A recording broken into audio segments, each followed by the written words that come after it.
नमस्कार मेरे प्यारे श्रोताओं, आज मैं आपके लिए एक अनोखी कहानी लेकर आई हूँ। आज की कहानी कल्याणपुर गांव की है, जहाँ दो चालाक दोस्त, एक साहूकार और एक जमींदार रहते थे। ये कहानी हमें सिखाएगी कि कैसे अच्छी संगति और सही मार्गदर्शन बुरे से बुरे इंसान को भी बदल सकता है और कैसे सच्ची दोस्ती हर मुश्किल को पार कर लेती है। आइए कहानी शुरू करते हैं। सैकड़ों वर्ष पहले कल्याणपुर नाम का एक बहुत बड़ा गांव था, जहां एक साहूकार और एक जमींदार रहा करते थे। साहूकार का नाम धर्मा था, जबकि जमींदार का नाम करमचंद था। गांव बड़ा था, इसलिए वहां और भी बहुत से लोग रहते थे, लेकिन सबसे ज्यादा चर्चित यही दोनों थे।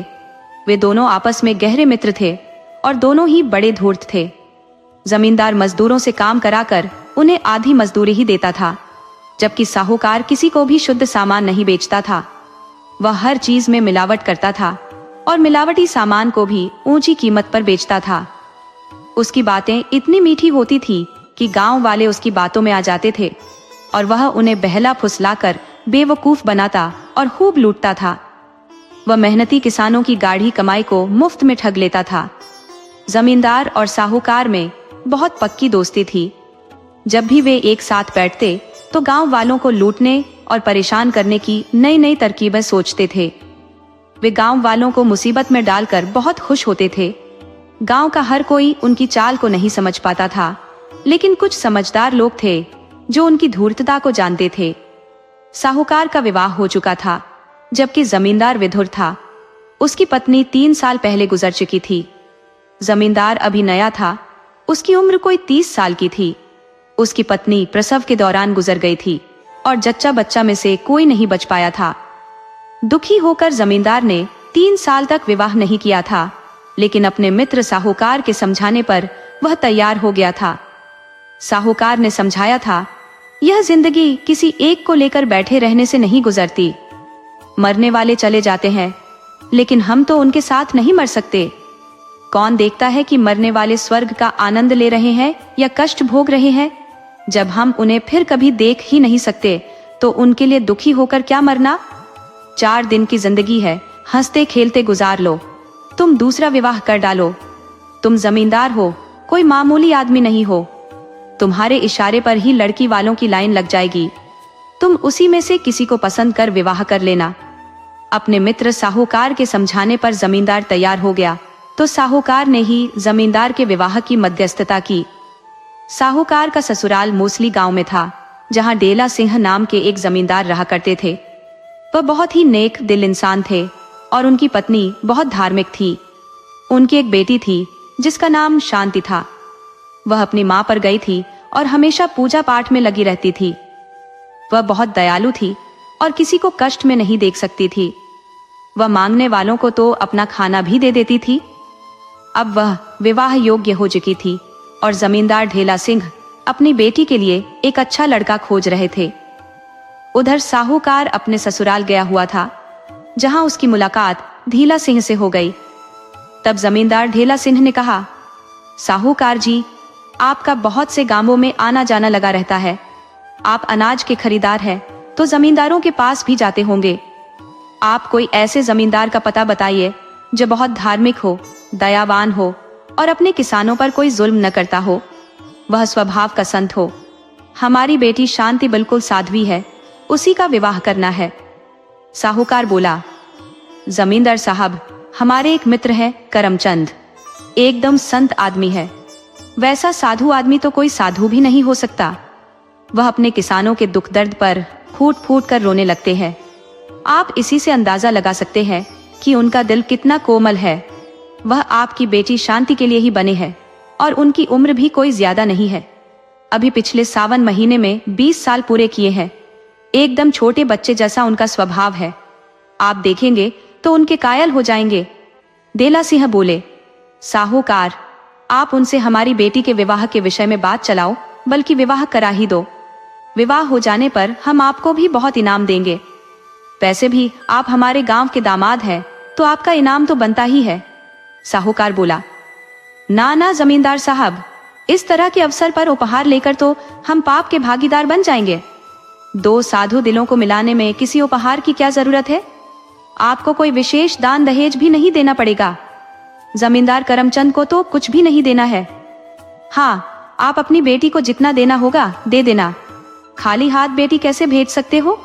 लोग क्या कहेंगे कि जमींदार दरिद्र हो गया है, अपनी बेटी को कुछ नहीं दिया। अब लोक लाज के लिए तो कुछ न कुछ देना ही पड़ेगा। जमींदार ढेला सिंह बोले, साहूकार जी, शांति हमारी इकलौती बेटी है। मैं उसकी विदाई में इतना दे दूंगा कि लोग दांतों तले उंगलियां दबाते रह जाएंगे। जमींदार करमचंद के घर में सामान रखने की जगह नहीं मिलेगी। आप बस जल्दी से विवाह तय कराओ। साहूकार जल्दी से अपने गांव कल्याणपुर आ गया और जमींदार से बोला, मित्र, तुम्हारे लिए एक बहुत ही खूबसूरत रिश्ता लेकर आया हूँ। हमारे ससुराल में जमींदार ढेला सिंह रहते हैं। उनकी एक बेटी है, नाम है उसका शांति। उसका स्वभाव बच्चों से भी कोमल है। वह इतनी सुंदर है कि कोई राजकुमारी भी उसकी बराबरी नहीं कर सकती। उसकी उम्र भी अभी मात्र 16 साल है, तुम्हारी आधी उम्र की है। उन्होंने मेरे ऊपर ही सारी जिम्मेदारी सौंप दी है। मैं जैसा कहूंगा जमींदार साहब मान जाएंगे, लेकिन इस वक्त कुछ बातें तुम्हें भी माननी पड़ेंगी। विवाह होने तक तुम साधु बन जाओ, अपने किसानों से ईमानदारी से पेश आओ, कुछ दया धर्म दिखाओ, पूजा पाठ कर लिया करो, कुछ दान दक्षिणा भी मांगने वालों में बांट दिया करो और गांव के कुछ गरीबों की मदद कर दो। जमींदार करमचंद बोला, मित्र धर्मा, कहीं तुम्हारा माथा तो नहीं घूम गया है? तुम क्या कह रहे हो, इसकी समझ भी है? अरे, इस तरह खैरात में धन बांट दिया तो मैं कंगाल हो जाऊंगा। साहूकार बोला, मैं कोई हमेशा के लिए धन बांटने को नहीं कह रहा, बस विवाह हो जाने तक ही बांटना है। उसके बाद फिर अपने रंग पर आ जाना। तुम तो जानते हो कि चतुर साहूकार और जमींदार को मौसम की तरह बदलना पड़ता है। अपना काम निकालने के लिए कभी मुलायम बनना पड़ता है तो कभी कठोर बनना पड़ता है। जमींदार बोला, लेकिन हमारे घाटे की भरपाई कौन करेगा? इस तरह हम मुफ्त में बांट दिया तो हमारे पास मांगने वालों की लाइन लग जाएगी। मांगने वालों में कौओं की तरह एकता होती है। एक को दाना डाल दो तो काम करके हजारों को इकट्ठा कर लेते हैं। उसी तरह ये मांगने वाले भी हजारों को एकत्रित कर लेते हैं। मैं मुफ्त में उन्हें बांटने लगा तो कंगाल हो जाऊंगा। साहूकार बोला, तुम मेरे मित्र होकर भी दिमाग का इस्तेमाल नहीं करते। थोड़ा दिमाग का इस्तेमाल कर लो। अरे, सुबह थोड़ी देर पूजा पाठ कर लो। जमींदार बोला, तुम जानते हो मैं नास्तिक हूँ, मुझे पूजा पाठ करना नहीं आता। मैं ढोंग डकोसला में समय नहीं गंवाता। साहूकार बोला, पूजा नहीं करना या पूजा करना तुम्हारी मर्जी पर निर्भर है। कोई तुम्हें जबरदस्ती प्रेरित नहीं कर सकता। यह बात मैं हमेशा के लिए नहीं कह रहा। बस 10 मिनट भगवान का नाम लेना है और 10 मिनट ही मांगने वालों में थोड़ा सा अन्न बांट देना है और दिन में तुम अपना काम करते रहना।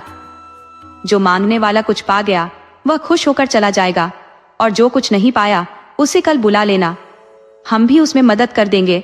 जमींदार बोला, वह तो ठीक है, लेकिन हम घाटे की भरपाई कैसे करेंगे? तब साहूकार बोला, उसकी भरपाई जमींदार ढेला सिंह जी करेंगे, तुम उसकी चिंता न करो। तुम मेरे कहे अनुसार चलो, मैं 2-4 दिन में ही ढेला सिंह को यहाँ ले आता हूँ। वह तुम्हें पसंद कर लेंगे तो 10-15 दिन में विवाह हो जाएगा। जमींदार बोला, ठीक है, जब तुम कहते हो तो मुझे मानना ही पड़ेगा। साहूकार 3-4 दिन में ही फिर से ससुराल चला गया और जमींदार से मिला। जमींदार ढेला सिंह करमचंद को देखने के लिए कल्याणपुर आ गए। जमींदार करमचंद तो एकदम से साधु बन गया था। ढेला सिंह ने देखते ही उसे पसंद कर लिया।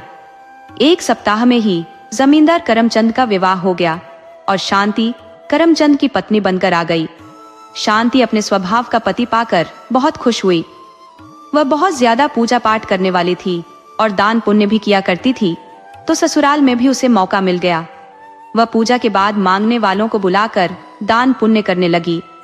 1 सप्ताह में ही मांगने वालों की लंबी लाइन लग गई। उनकी संख्या रोज बढ़ती ही जा रही थी। ये देख जमींदार की धड़कनें तेज हो रही थी। वह भागा भागा साहूकार के पास गया और बोला, मित्र, तुमने तो मुझे मुसीबत में फंसा दिया है। नई जमींदारनी दिल खोलकर अन्न बांट रही है।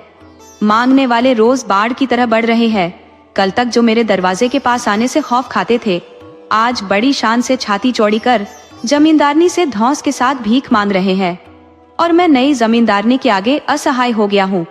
साहूकार बोला, शांति तुम्हारी पत्नी है, उसे प्यार से समझाओ कि वह बहुत कम दान पुण्य करे। जमींदार बोला, मेरी हिम्मत नहीं है कि जमींदारनी से कुछ कहूँ। अभी नई है, बुरा मान जाएगी। मैं उससे बहुत प्यार करने लगा हूँ।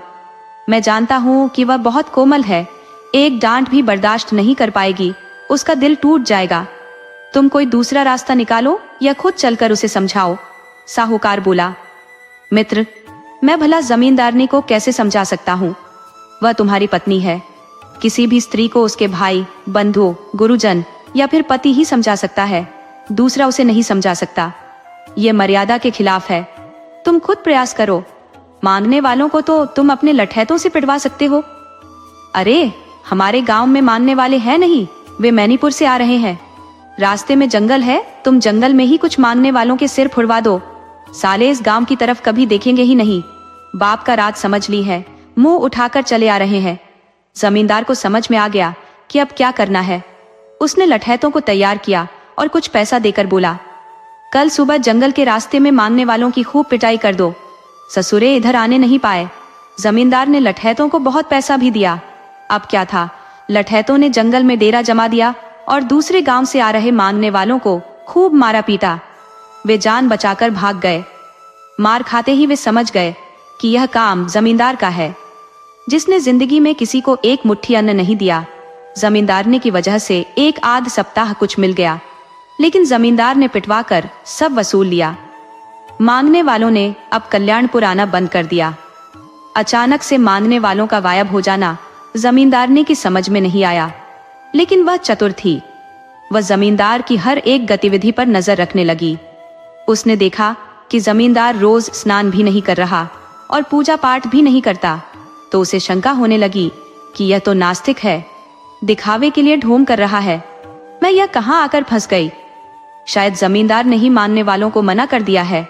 हालांकि शांति अभी नई नई आई थी, तो जमींदार से कुछ पूछने या कहने में संकोच कर रही थी, लेकिन वह पता लगाने में लग गई। दूसरे दिन उसने अपने अधिकार का प्रयोग किया और बोली, आप रोज सुबह मेरे साथ पूजा में भाग लेंगे, मेरे साथ पूजा करेंगे। अभी तो अस्थाई मंदिर है, मगर घर में एक अच्छा मंदिर बनेगा। हम रोज साथ में पूजा करेंगे। अब जमींदार को पत्नी की बात माननी पड़ी।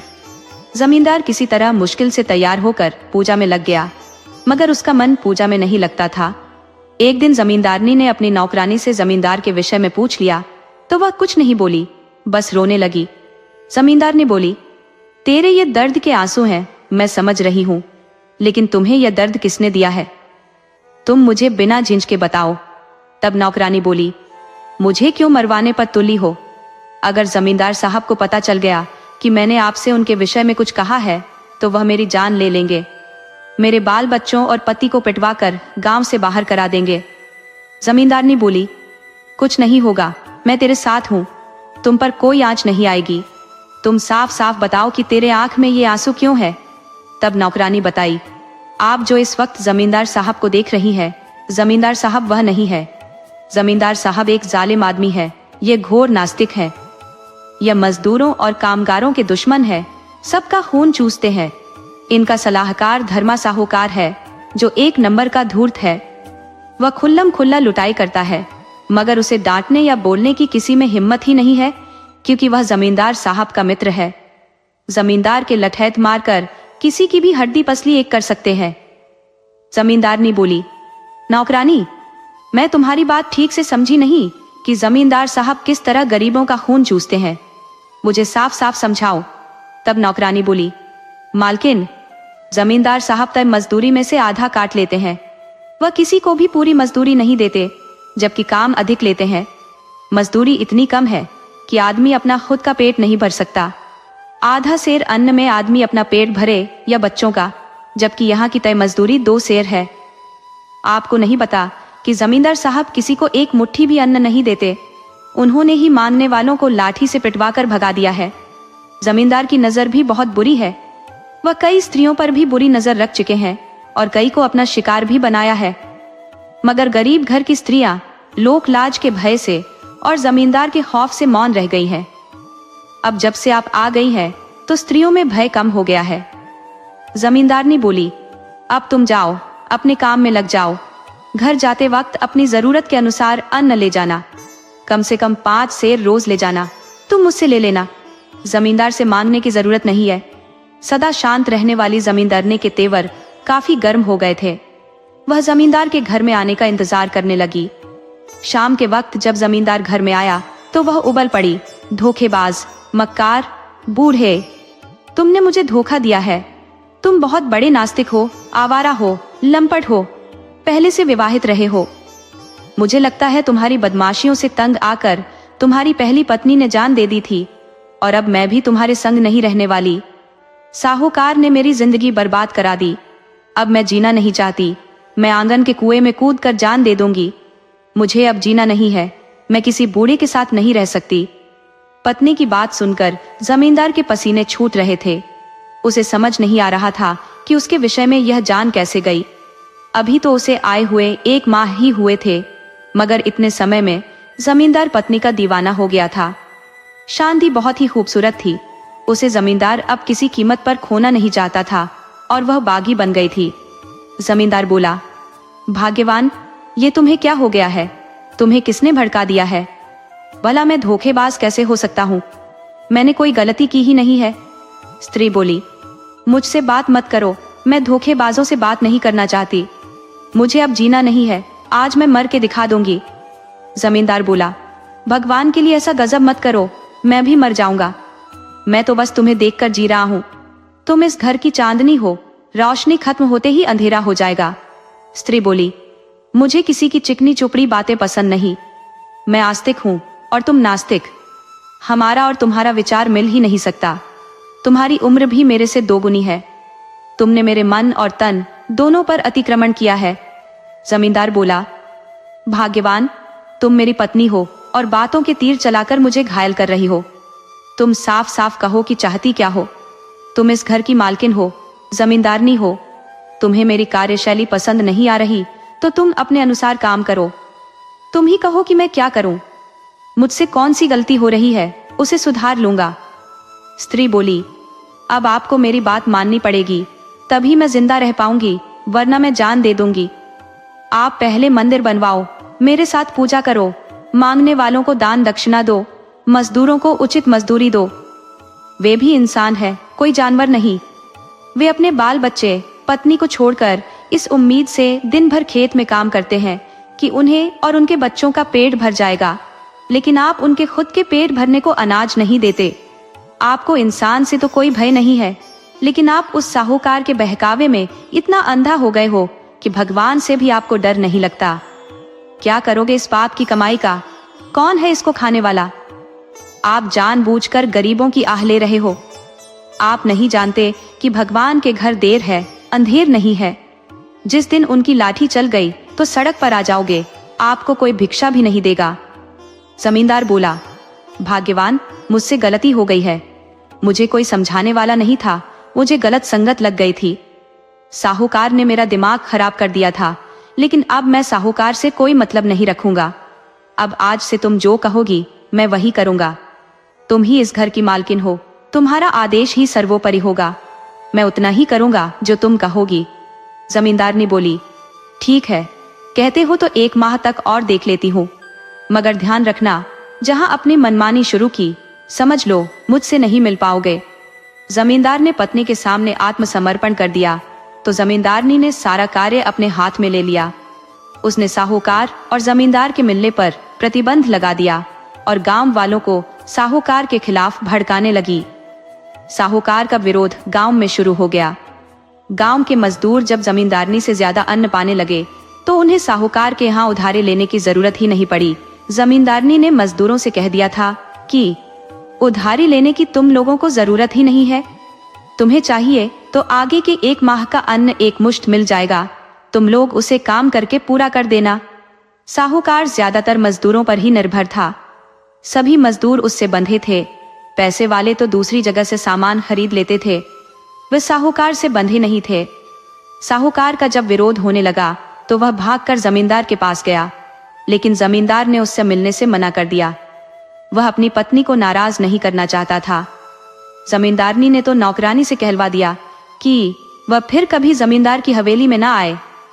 जमींदार साहब उससे मिलना नहीं चाहते। वह पाप कर्म करने वाला आदमी है, पापियों का हवेली में प्रवेश वर्जित है। साहूकार वहां से लौट आया। वह मन ही मन जमींदार पर नाराज हुआ कि ससुर का विवाह क्या करा दिया, वह मुझे ही भूल गया, मुझसे मिलना ही नहीं चाहता। पत्नी ने ऐसा कौन सा जादू कर दिया है। बहुत पता करने पर उसे पता चला कि जमींदार की जमींदारी छिन गई है। इस वक्त उसकी पत्नी की चल रही है। जमींदार तो बस पत्नी का गुलाम बनकर रह गया है। वह किसी तरह जमींदार से मिलकर उसे समझाना चाहता था कि वह जमींदारनी की बातों में न आए, वरना वह एक दिन उसे ले डूबेगी। जबकि जमींदारनी साहूकार की पत्नी से मिलकर उसे समझाना चाहती थी कि तुम गांव के रिश्ते से मेरी बड़ी बहन हो, मैं नहीं चाहती कि तुम्हारा कुछ भी बुरा हो। उसने नौकरानी को भेजकर साहूकारनी को अपने घर बुला लिया और समझाई, तुम मेरी बड़ी बहन लगती हो, इसलिए बता रही हूँ कि अब गांव वाले बेवकूफ नहीं रहे, अब जागरूक हो गए हैं। तुम जानती हो, साहूकार अन्न में कंकड़ मिलाता है, कोई भी सामान बाजार से दोगुनी कीमत में बेचता है, जबकि ऐसा बेचने का कोई नियम नहीं है। उस काम को धोखाधड़ी कहा जाता है। अगर गांव वाले किसी दिन पगला गए तो फिर साहूकार को मारकर गांव से बाहर कर देंगे। बनी बनाई साख मिट्टी में मिल जाएगी। अपनी साख बचानी है, गांव में रहना है तो अपने में बदलाव लाना होगा, धोखाधड़ी बंद करनी होगी। तुम अपने तरीके से साहूकार को समझा सकती हो। जमींदारनी ने एक गुरु मंत्र साहूकारनी के कान में फूंक दिया। साहूकारनी बोली, बहन, मैं सब समझ गई कि मुझे क्या करना है। मैं तो साहूकार के डर से चुप थी। धोखाधड़ी तो मुझे भी बहुत बुरा लग रहा था, लेकिन आज तुमने मुझे बहुत बड़ी सीख दे दी है। उस मंत्र के माध्यम से मैं साहूकार को उंगली पर नचा सकती हूँ। साहूकारनी बहुत तनाव में घर गई और रात होने का इंतजार करने लगी। रात के वक्त रोज साहूकार आटे में उजली मिट्टी मिलाया करता था, चावल में उजाला कंकड़ और दाल में अकरी, शक्कर में रेत मिलाता था। साहूकारनी उसे रोज कंकड़ मिलाते हुए देखती थी, मगर उसकी हिम्मत साहूकार को रोकने की नहीं थी। जाहिर था साहूकारनी दिल की बुरी नहीं थी। आज जब उसने आटे में उजली मिट्टी मिलाते देखा तो साहूकार पर बिफर पड़ी। यह क्या कर रहे हो? क्या तुम इस आटे की रोटी खा पाओगे? तुम क्यों दूसरे की जिंदगी के साथ खिलवाड़ कर रहे हो? गांव वाले अब तुम्हारी सारी बातें जान गए हैं कि तुम हर चीज में मिलावट करते हो और महंगे सामान बेचते हो। कल गांव वाले एक साथ बाकी हो गए तो तुम्हें गांव छोड़कर भागना पड़ेगा। जमी जमाई दुकान खाक में मिल जाएगी। लेकिन अफसोस, मैं देखने के लिए जिंदा नहीं रहूंगी। मैं अपनी जान दे दूंगी। मुझे किसी धोखेबाज के साथ नहीं रहना। मुझे ग्रामीणों के हाथों पिट-पिट कर नहीं मरना। मैं आज ही आंगन के कुएं में कूदकर जान दे दूंगी। साहूकार बोला, ए भाग्यवान, काहे बावली हो रही हो? अरे, यह हमारा धंधा है। हम जब तक मिलावट नहीं करेंगे तब तक कैसे कुछ आय होगा? और फिर मैं अपने लिए नहीं करता, ये सब उद्यम तुम्हारी खुशी के लिए करता हूँ। तुम्हारे गले में जो सोने का हार है इसी पैसे का है। तुम्हारी नाक में जो नथ है वह इसी पैसे का है। तुम्हारी कमर की करधनी, पांव का पाजेब सब इसी पैसे का है। साहूकारनी बोली, मुझे नहीं पता था कि मैं इतने पाप तले दबी हूँ। मुझे नहीं चाहिए ये गहने। अरे, मेरा गहना तो तुम थे, फिर मुझे इन धातु के टुकड़ों की क्या आवश्यकता थी? तुम अपने गहने ले लो और कसम ले लो कि फिर कभी धोखाधड़ी नहीं करोगे। साहूकार बोला, मैं कोई पागल नहीं हूँ, मैं अपना भला बुरा सोचता हूँ। तुम पागल हो जो मूर्ख स्त्रियों की बात मान जाती हो। स्त्री बोली, मैं अब तुम्हारे साथ नहीं रह सकती। सेठ बोला, चुपचाप जाओ और घर में आराम करो, नहीं तो बहुत मारूंगा। स्त्री बिना पीटे मानती ही नहीं, सिर पर बैठ जाने को सोचने लगती है। उसने पत्नी को धक्का देकर भगा दिया तो पत्नी भी तैश में आ गई। वह झटपट आंगन के कुएं में कूद गई। ये देख साहूकार के हाथ पांव फूल गए। उसने हो हल्ला मचाकर लोगों को इकट्ठा कर लिया। गांव के लोगों ने रस्सी के सहारे साहूकारनी को पानी से बाहर निकाला और साहूकार पर नाराज हुए। रात में पत्नी को पानी क्यों भरने देते हो? तुम्हें पत्नी की कीमत पता नहीं। जिसकी पत्नी मर गई है उससे पूछो कि क्या गुजर रही है। अरे, तुम्हारे चेहरे की खुशी है, सुख दुख की साथी है, इसी पर तुम्हारा जीवन आधारित है। ये विवाहिता स्त्री है, कोई सड़क छाप नहीं है। इसकी सुरक्षा का ध्यान दो। गांव वाले चले गए। साहूकार ने कभी सोचा भी नहीं था कि ये इतना बड़ा कदम उठा सकती है। वह पत्नी से माफी मांगने लगा, मुझे माफ करो, मैं यह सारा उद्यम तुम्हारे लिए ही कर रहा था, लेकिन जब तुम इस काम से खुद खुश नहीं हो तो मुझे अब ऐसा कोई काम नहीं करना जो तुम्हें पसंद ना हो। साहूकार उस दिन से बहुत बदल गया। पत्नी का महत्व उसे समझ में आ गया था। अब वह ऐसा कुछ भी नहीं करता जिससे पत्नी को दुख पहुंचे। साहूकार को पता चल गया कि यह बदलाव जमींदारनी की वजह से हुआ है, तो वह जमींदारनी के पास गया और उससे भी माफी मांग ली और बोला, आप मुझे मेरे मित्र से मिलने दो। मैं अब काफी बदल गया हूँ, मैं कोई अब बुरा काम नहीं करता। जमींदारनी बोली, मैंने जमींदार को कोई बांध कर नहीं रखा है। जमींदार का दिल आपसे नहीं मिल पा रहा था, दोनों के विचार अलग थे तो नहीं मिल पा रहे थे। जब दोनों के विचार मिल जाएंगे तब फिर से दोस्ती हो जाएगी। एक अच्छे मित्र कई बार रूठते हैं और मान जाते हैं, लेकिन बुरे लोग एक बार बिछड़ गए तो फिर कभी नहीं मिलते। आप अपने स्तर से प्रयास करो। मैंने कोई जमींदार को मना नहीं किया है। चूंकि जमींदार घर के अंदर से सब सुन रहा था, वह जब जान गया कि साहूकार भी सुधर गया है तो साहूकार से मिलने आ गया। अब दोनों की पुरानी दोस्ती फिर से शुरू हो गई, लेकिन अब ईमानदार बनकर। साहूकारनी भी जमींदारनी की प्रिय सहेली बन गई। दोनों एक गांव की थी, गांव के रिश्ते से बहन थी तो तालमेल बैठ गया। दोनों के पास एक समस्या थी कि दोनों में से किसी को भी औलाद नहीं थी। तो साहूकारनी ने जमींदारनी को सलाह दी कि हमें जंगल में चलकर सन्यासी से आशीर्वाद लेना चाहिए। जंगल में पहले एक महात्मा रहा करते थे। महात्मा समय के साथ पुराने हो चले। एक दिन कोई अपनी नवजात बच्ची को जंगल में छोड़ गया। महात्मा ने उस बच्ची को देख लिया तो उठाकर अपने आश्रम में ले गए और उसका पालन पोषण किया।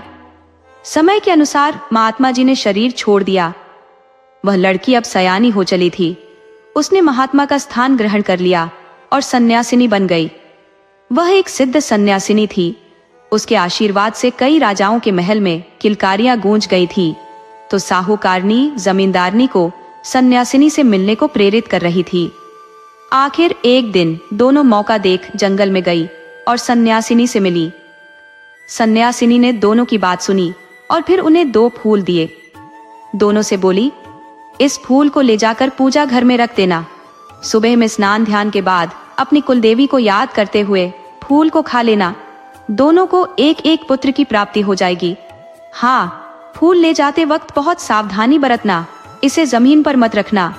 रास्ते में कोई शौच इत्यादि कार्य मत करना। इसे पूर्ण पवित्रता बनाए हुए ले जाना। दोनों उस फूल को अपने अपने स्तर से सुरक्षित रखते हुए ले चली, लेकिन रास्ते में जमींदारनी का फूल जमीन पर गिर गया। वह जमीन से फूल उठाने चली तो फूल गायब हो गया। उसे बहुत अफसोस हुआ कि उसे तो सन्यासिनी ने बहुत सुरक्षित ले जाने को कहा था, मगर वह सुरक्षित नहीं रख सकी। उसके भाग्य में पुत्र की प्राप्ति नहीं है। वह बहुत उदास हो घर आई तो साहूकारनी बोली, बहन निराश ना हो, तुम मेरे फूल में से आधा ले लो और आधा मैं रख लेती हूँ। जमींदारनी बोली, कहीं कुछ गड़बड़ हो गया तो बड़ी मुश्किल हो जाएगी। साहूकारनी बोली, भगवान का नाम लेकर इसे प्रसाद मानकर खा लेना, कुछ गड़बड़ नहीं होगा। हाँ, जब मन में तरह तरह का उल्टा विचार लाओगी तो जरूर गड़बड़ हो जाएगा। दोनों ने फूल को 2 भागों में बांट लिया। समय के साथ दोनों गर्भवती हुई और एक ही दिन मां बन गई। दोनों के पुत्र बिल्कुल एक रंग के, एक ही समान थे, जैसे दोनों जुड़वां भाई हों। दोनों माताएं अपने अपने पुत्र का पालन करने लगी। इस तरह 5 साल गुजर गए। जमींदारनी ने अपने बेटे का नाम सूरज रखा तो साहूकारनी ने अपने बेटे का नाम शंकर रखा। साहूकारनी रोज अपने बेटे को लेकर जमींदारनी के घर आ जाती थी तो दोनों के बेटे साथ में खेला करते। छोटी उम्र में दोनों की ऐसी मित्रता हुई कि दोनों एक दूसरे के बिना रह नहीं पाते थे। जैसे जैसे बड़े हुए उनकी मित्रता और गहरी होती गई। दोनों अब अपने कामों में हाथ बटाने भी लगे थे, लेकिन फुर्सत मिलते ही एक बार जरूर मिल लेते थे। अब दोनों पूर्ण सयाने हो चुके थे और जिम्मेदारियां उनके कंधों पर आ पड़ी थी। फिर भी फुर्सत निकालकर आपस में मिल लेते थे। जमींदारनी चाहती थी कि अब बेटे का विवाह हो जाए, घर में बहू आ जाए तो मेरी भी जिम्मेदारियां कुछ कम हो जाएं। तो साहूकारनी के पुत्र के रिश्ते आने लगे थे, मगर वह चाहती थी कि पहले जमींदार के बेटे का विवाह हो जाए, उसके बाद हम बेटे का विवाह करेंगे। अरे, जमींदारनी का बेटा भी मेरा अपना बेटा है, मेरे ही आधे फूल से पैदा हुआ है और उसका जन्म मेरे बेटे से 2 घंटा पहले हुआ है, तो बड़ा तो वही हुआ। नियम ही है कि पहले बड़े भाई का विवाह हो जाए तब छोटे का करना चाहिए, इसलिए वह बेटे का विवाह टाल रही थी। एक दिन जमींदार का बेटा सूरज सोया हुआ था कि उसे एक सपना आया कि वह पूरब के जंगल में चला गया है। पूरब में एक शीशवन है जो एक भयानक जंगल है। सूरज घूमते घूमते उस जंगल में चला गया है। जंगल के मध्य में एक बहुत विशाल बरगद का पेड़ है। सूरज जब पेड़ के पास पहुंचता है कि तभी जोर की वर्षा शुरू हो जाती है। वह बरगद के पेड़ के नीचे छिप जाता है, मगर हवा का वेग इतना ज्यादा है कि पानी पेड़ के नीचे भी आ रहा है। वह बचने के लिए पेड़ के दूसरी तरफ जाता है, मगर चौतरफा हवा के चलते कहीं भी नहीं बच पाता। सहसा उसे पेड़ में एक कोटर दिखाई पड़ता है। वह सोचता है कि मैं इस कोटर में ही घुसकर बारिश से बच जाऊं। वह कोटर में घुस जाता है। वह कोटर में घुसते ही हैरान हो जाता है कि वहां तो एक अलग दुनिया है। वहां बहुत से बाग बगीचे हैं, एक सुंदर महल है। वह जिज्ञासावश उस महल में जाता है। महल में एक बहुत सुंदर राजकुमारी होती है जो सो रही होती है। उसे जब सूरज देखता है तो मंत्रमुग्ध हो जाता है।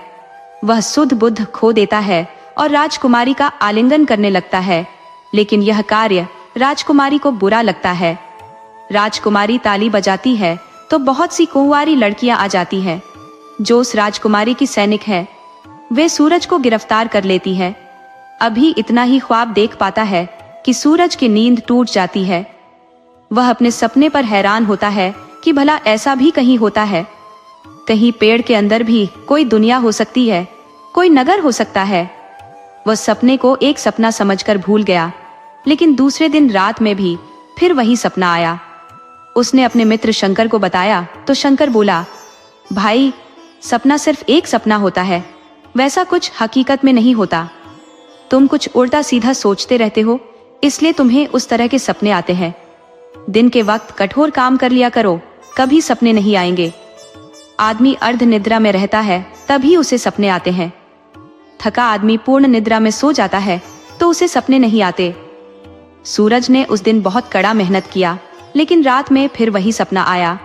उसने अपने मित्र से बताया कि मुझे फिर वही सपना आया है। साधारण तौर पर आदमी को एक तरह के सपने नहीं आते, सपने अलग अलग आते हैं, मगर जब एक तरह के सपने आए तो उसमें कहीं ना कहीं कुछ हकीकत है। हमें चलकर उस स्थान को देखना चाहिए। शंकर बोला, मुझे इन सब बातों में कोई विश्वास नहीं है, फिर भी तुम मेरे परम मित्र हो, तो तुम जहां कहोगे मैं चलने के लिए तैयार हूं। चलो, कल सुबह हम उस जंगल के लिए निकलते हैं। पहले पता करते हैं कि कोई शीशवन नाम का जंगल है। जब दोनों पता करते हैं तो गांव का एक बूढ़ा आदमी बताता है कि शीशवन यहाँ से 10 कोस की दूरी पर है। लोग कहते हैं कि वह एक मायावी जंगल है। अब उसमें क्या माया होती है मुझे नहीं पता। सूरज और शंकर ने विचार कर लिया कि दोनों उस वन में जाएंगे और लोगों का भ्रम दूर करेंगे कि मायावी जैसा कोई जंगल नहीं होता। मायावी राक्षस इत्यादि होते हैं, लेकिन हम लोगों ने देखा नहीं है। दोनों दूसरे दिन शीशवन के लिए चल दिए। दोपहर तक दोनों जंगल में थे। सूरज उस पेड़ को ढूंढ रहा था जिसे वह सपने में देखा था। खोजते हुए वह उस स्थान पर पहुंच गया जहां पर वह विशाल बरगद का पेड़ था। सूरज बोला, शंकर देखो, ये वही पेड़ है जिसे मैं सपने में देखा था। वह पेड़ के पास गया तो अचानक से आंधी पानी का मौसम बन गया। जोर से हवा चलने लगी, जोरदार वर्षा शुरू हो गई। सूरज शंकर के साथ छिपने का प्रयास करने लगा, मगर चौतरफा हवा के चलते उन्हें छिपने की जगह नहीं मिल रही थी। सूरज बोला, भाई शंकर, यहाँ तो वही हो रहा है जो मैंने ख्वाब में देखा था। वह पेड़ के दूसरे साइड में गया तो पेड़ में एक कोटर दिखा। सूरज बोला, भाई, हम दोनों इस कोटर में छिप जाते हैं। शंकर बोला, नहीं नहीं, ऐसे कोटरों में भयानक जीव जंतु भी हो सकते हैं। सूरज बोला, कुछ नहीं है, कोटर बिल्कुल खाली है, तुम मेरे पीछे आओ। वह कोटर में प्रवेश कर गया तो पीछे से शंकर भी चला गया। उसने पलटकर पीछे देखा तो कोटर और पेड़ गायब था। दोनों एक अलग दुनिया में प्रवेश कर चुके थे। सामने फुलवारी और एक सुंदर महल था। शंकर ने नजर उठाकर देखा तो बोला, अरे, ये कोई बहुत बड़ा नगर है। ताज्जुब की बात कि इतना बड़ा नगर भला एक पेड़ के कोटर में कैसे समाया हुआ है। वह सूरज से बोला, चलो अब लौट चलते हैं। सूरज बोला, लौटेंगे कैसे, कहीं पेड़ दिखाई नहीं पड़ रहा, हम अलग दुनिया में आ गए हैं। चलो अब हम महल में चलते हैं, अब जो होगा देखा जाएगा। दोनों अभी महल में प्रवेश करने वाले थे कि कई कुंवारी लड़कियां आ गई जो वहां की सैनिक थी। उन्होंने दोनों को पकड़ लिया और राजकुमारी के पास ले गई। बोली, ये दोनों चोर हमारे महल में घुसने का प्रयास कर रहे थे, हमने इनको पकड़ा है, आप दोनों को तत्काल फांसी पर चढ़ा दो। राजकुमारी बोली, मूर्खो, तुम दोनों को नहीं पता था कि यहाँ पुरुषों का प्रवेश वर्जित है? सूरज बोला, हमें क्या पता था, हम तो यहाँ के हैं ही नहीं और हम कोई चोर नहीं है, हम जमींदार हैं, हमारे पास कोई धन संपदा की कमी नहीं है, तो फिर हम चोरी क्यों करने लगे? राजकुमारी बोली, हर चोर पकड़े जाने पर यही कहता है कि मैं कोई चोर नहीं हूँ, मैं तो एक राजा हूँ। अरे राजा थे तो कुमारी लड़कियों के नगर में आए ही क्यों? तुम्हें नहीं पता कि हम तुम्हें नहीं छोड़ने वाले, कल तुम दोनों की फांसी होगी, पहले तुम्हारी एक इच्छा पूरी करेंगे, उसके बाद हम तुम्हें इच्छित चीज खिलाएंगे, उसके बाद हम तुम्हें बहुत मारेंगे, फिर गधे पर बैठाकर जुलूस निकालेंगे, उसके बाद फांसी पर चढ़ाएंगे। राजकुमारी ने अपने सैनिकों को आदेश दिया कि इन्हें ले जाकर कैद खाने में डाल दिया जाए। दोनों को जेल में डाल दिया गया।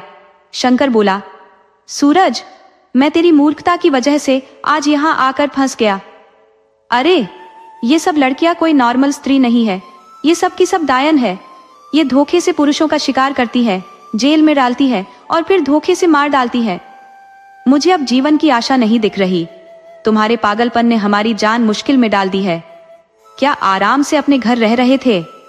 एक पहरेदार लड़की बोली, ज्यादा शोर मत मचाओ, यह चीखना चिल्लाना मना है। राजकुमारी के कान में आवाज गई तो मुश्किल खड़ी हो जाएगी, तुम दोनों अभी फांसी पर चढ़ा दिए जाओगे। शंकर बोला, चाहे कल फांसी चढ़ाया जाए या आज, हमें अब कोई फर्क नहीं पड़ने वाला, जब अंजाम पता चल गया है तो हम अब कर ही क्या सकते हैं। वह पहरेदार बोली, तुम दिमाग से काम लोगे तो बहुत कुछ कर सकते हो, मगर पागलपन करोगे तो मारे जाओगे। अरे बुद्धिमान तो अपने साथ राजकुमारी को भी जहां इच्छा हो लेकर जा सकता है, लेकिन मूर्ख कोड़े की मार खा सकता है। तुम लोग शांत हो जाओ और यहाँ से निकलने का रास्ता ठंडे दिमाग से सोचो। सूरज और शंकर चुप हो गए और रोने लगे। कोई 1 घंटा तक रोते रहे। तब वह पहरेदार स्त्री बोली, रो नहीं, मैं तुम्हें यहाँ से निकालने का उपाय बताऊंगी, लेकिन तुम मुझे भी यहाँ से निकालने का वचन दोगे तब। शंकर बोला, आप मुझे बचा लो, मैं आपकी नौकरी जिंदगी भर करूंगा, आपका दास बनकर सेवा करूंगा। वह लड़की बोली, नहीं, मैं गिरी हुई स्त्री नहीं हूँ, मैं तो आपकी पत्नी बनना चाहती हूँ, आप मुझे पत्नी बना लेने का वचन दो तो अभी उपाय भी सुझा देती हूँ। शंकर बोला, मुझे मंजूर है, मैंने कह दिया कि आपको रानी बनाकर रखूंगा, आप उपाय बताओ। वह लड़की बोली, राजकुमारी अपने वादे की पक्की है, जो वचन दे देती है तो उसे पूरा करती है। कल वह आपसे मिलने आएगी और पहले इच्छा पूछेगी, तब आप उससे पहले वचन ले लेना। जब वह वचन दे देगी तब पहला आदमी जो सूरज है वह राजकुमारी को 100 साल के लिए पत्नी बनकर रहने का साथ मांग लेना, और शंकर तुम मुझे मांग लेना 100 साल के लिए। फिर वह मनपसंद खाना खाने की बात करेगी तो कहना कि खाना हमें माँ के हाथ से खाना है, हमें हमारे घर ले चलो। अब तीसरा में पिटाई करना और गद्दे पर घूमने की बात है, तो कौन स्त्री पत्नी बन जाने के बाद पति की पिटाई करती है और गद्दे पर बैठाकर घुमाती है? वह कभी पति को फांसी चढ़ाने के विषय में सोच भी नहीं सकती। एक बार पत्नी बन गई तो जन्म जन्म तक साथ रहना चाहेगी। बस तुम दोनों मेरे कहे अनुसार चलो। मेरा नाम चंद्रज्योति है, जबकि राजकुमारी का नाम संगीता है। आप दोनों हमें हमारे नाम से ही मांगना। सुबह होने पर राजकुमारी जेल के दरवाजे पर आई और बोली, पहले तुम लोग अपनी एक इच्छा बताओ कि तुम दोनों के दिल में इच्छा क्या है, मैं उसे पूरा करा दूं। तब सूरज बोला, पहले आप वचन दो कि वादे से नहीं फिरोगी। राजकुमारी बोली, क्या बात करते हो, मैं और वचन से फिर जाऊं? तुम्हें जो मांगना है निसंकोच मांगो। तब सूरज बोला, आप मेरी पत्नी बनकर 100 साल तक साथ रहे। राजकुमारी बोली, तुमने यह क्या मांग दिया, लेकिन घबराओ नहीं, मैं वचन से नहीं फिरूंगी। शंकर से बोली, तुम्हारी क्या इच्छा है? तो वह बोला, मुझे आपकी पहरेदार चंद्रज्योति को 100 साल के लिए पत्नी बनाना है। राजकुमारी बोली, अब समझी कि यह सोची समझी चाल किसकी है, वरना इन दोनों में इतना दिमाग कहाँ है। वह बोली, तुम दोनों क्या खाना पसंद करोगे?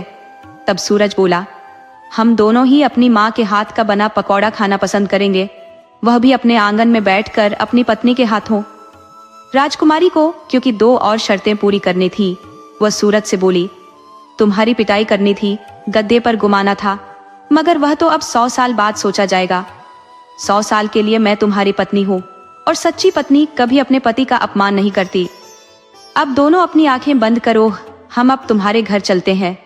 दोनों ने अपनी आंखें बंद कर दी कि अगले पल वे अपने घर में थे। सूरज की माँ यह देखकर चौंक गई कि अरे, ये राजकुमारी को कैसे लेकर आ गया।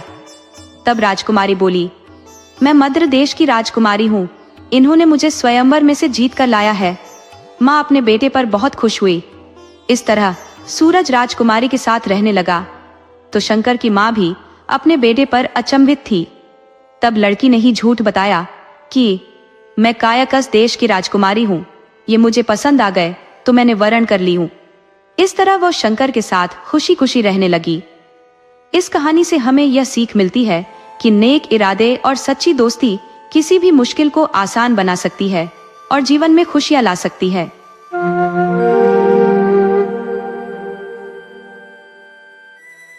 आज जो कहानी मैं आपके लिए लेकर आई हूँ वो एक ऐसे घमंडी राजा की है जो चापलूसों की बातों में आकर अपना ही घर उजाड़ बैठता है।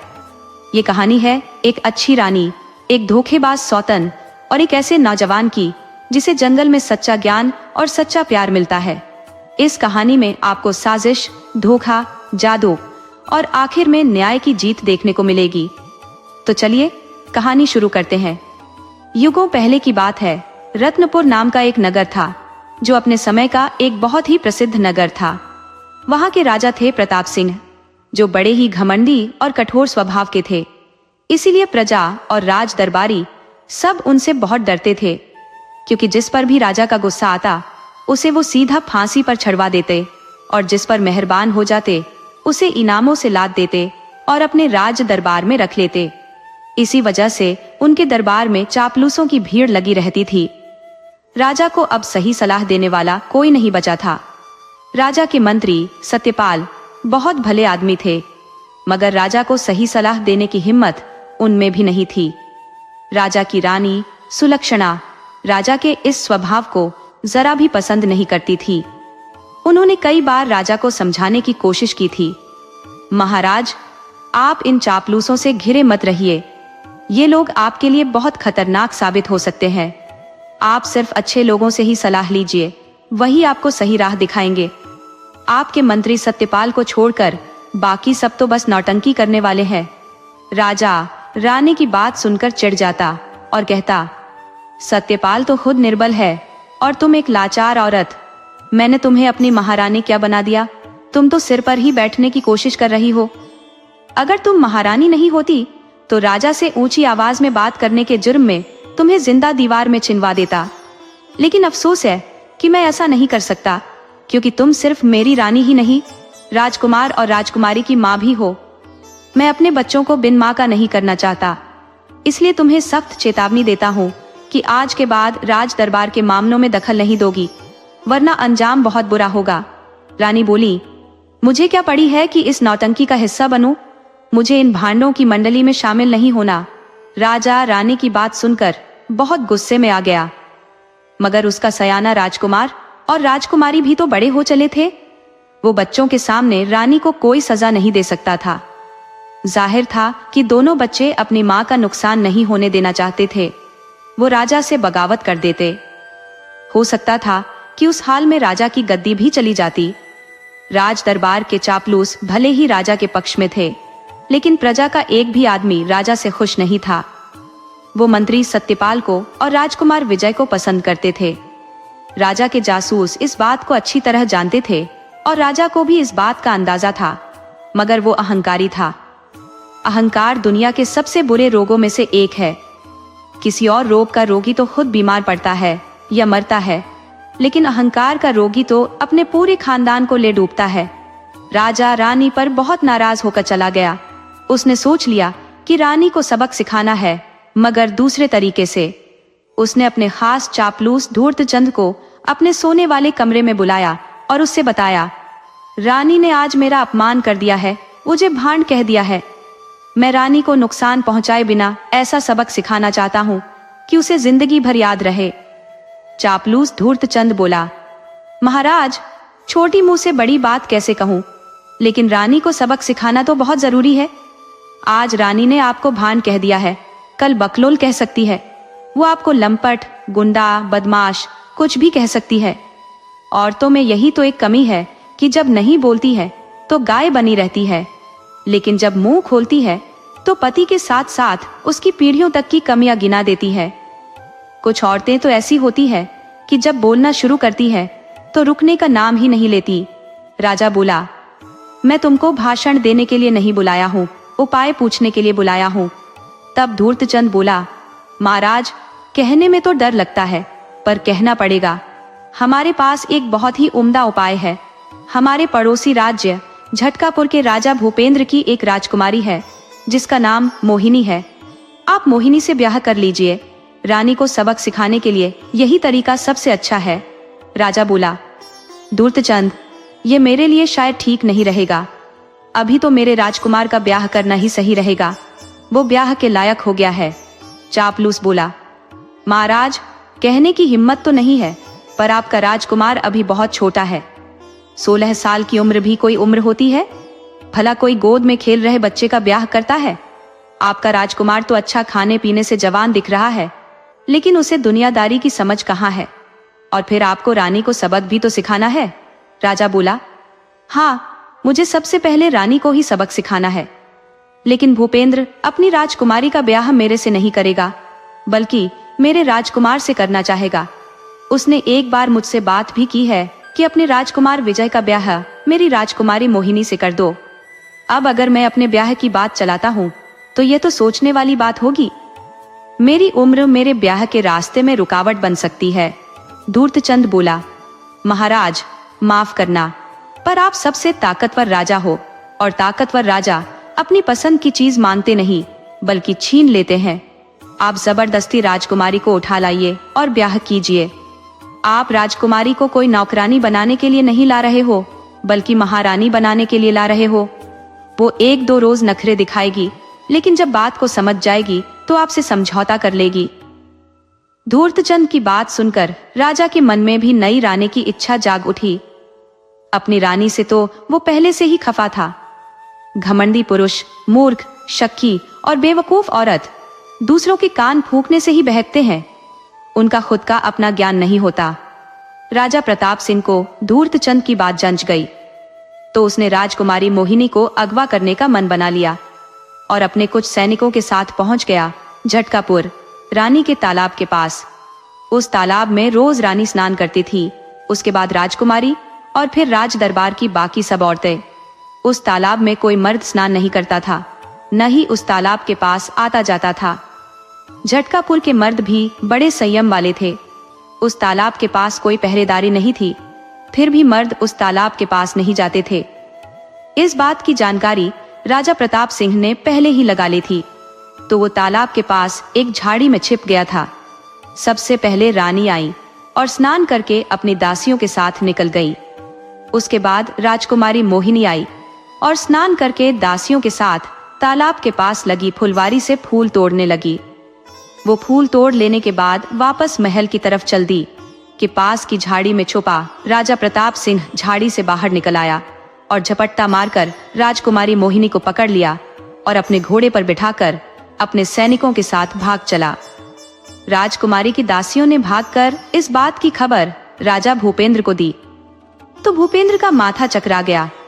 मैंने तो राजकुमारी का ब्याह राजकुमार विजय से करने का विचार कर ही लिया था, तो राजकुमारी को अगवा करने की क्या जरूरत थी? तब राजा का मंत्री बोला, मुझे तो कुछ गड़बड़ नजर आ रहा है। राजा प्रताप सिंह की नीयत खराब लग रही है। वो राजकुमारी को बहू नहीं बनाना चाहता, बल्कि अपनी पत्नी बनाना चाहता है, इसीलिए उसने अपहरण किया है। हमें उस राजा का विरोध करना चाहिए। महाराज, सैनिकों को हुक्म दीजिए कि उस दुष्ट राजा का पीछा करें और उसे पकड़ कर ले आए। राजा ने सैनिकों को आदेश दिया कि राजा प्रताप सिंह को पकड़ लाओ। सैनिक जानते थे कि अब पीछा करने से भी कोई फायदा नहीं होने वाला, क्योंकि वो पकड़ में नहीं आएगा और अपने राज्य रत्नपुर में चला गया तो राजा भूपेंद्र में इतनी हिम्मत नहीं कि उस पर हमला कर सके। अब राजा भूपेंद्र को उसे स्वीकार करना पड़ेगा। सैनिक अपने राज्य की सीमा तक गए, मगर प्रताप सिंह तो अपने राज्य में जा चुका था। सैनिक लौटकर भूपेंद्र के दरबार में आ गए और उससे बताया कि राजा प्रताप सिंह अपने राज्य जा चुका है। सैनिकों की संख्या कम होने की वजह से हम राजा का पीछा उसके महल तक नहीं कर सके।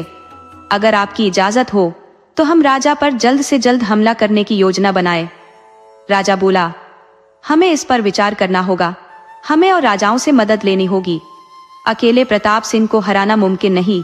तब भूपेंद्र का मंत्री बोला, महाराज, अब तो राजकुमारी उसकी पत्नी बन चुकी होगी। हम प्रताप सिंह को हराकर भी कुछ हासिल नहीं कर पाएंगे, लेकिन उसको उसी की भाषा में जवाब देकर हम उसका राज्य ले सकते हैं। आप जरा ध्यान से सोचिए कि राजकुमारी की जिंदगी तो बर्बाद हो गई, अब उसकी गई इज्जत लौटकर नहीं आने वाली। हम प्रताप सिंह को हराकर राजकुमारी को वापस ले भी आते हैं तो राजकुमारी से कोई भी ब्याह नहीं करने वाला। अब हम अपने बदले का बदला उसे मिलाकर ले सकते हैं।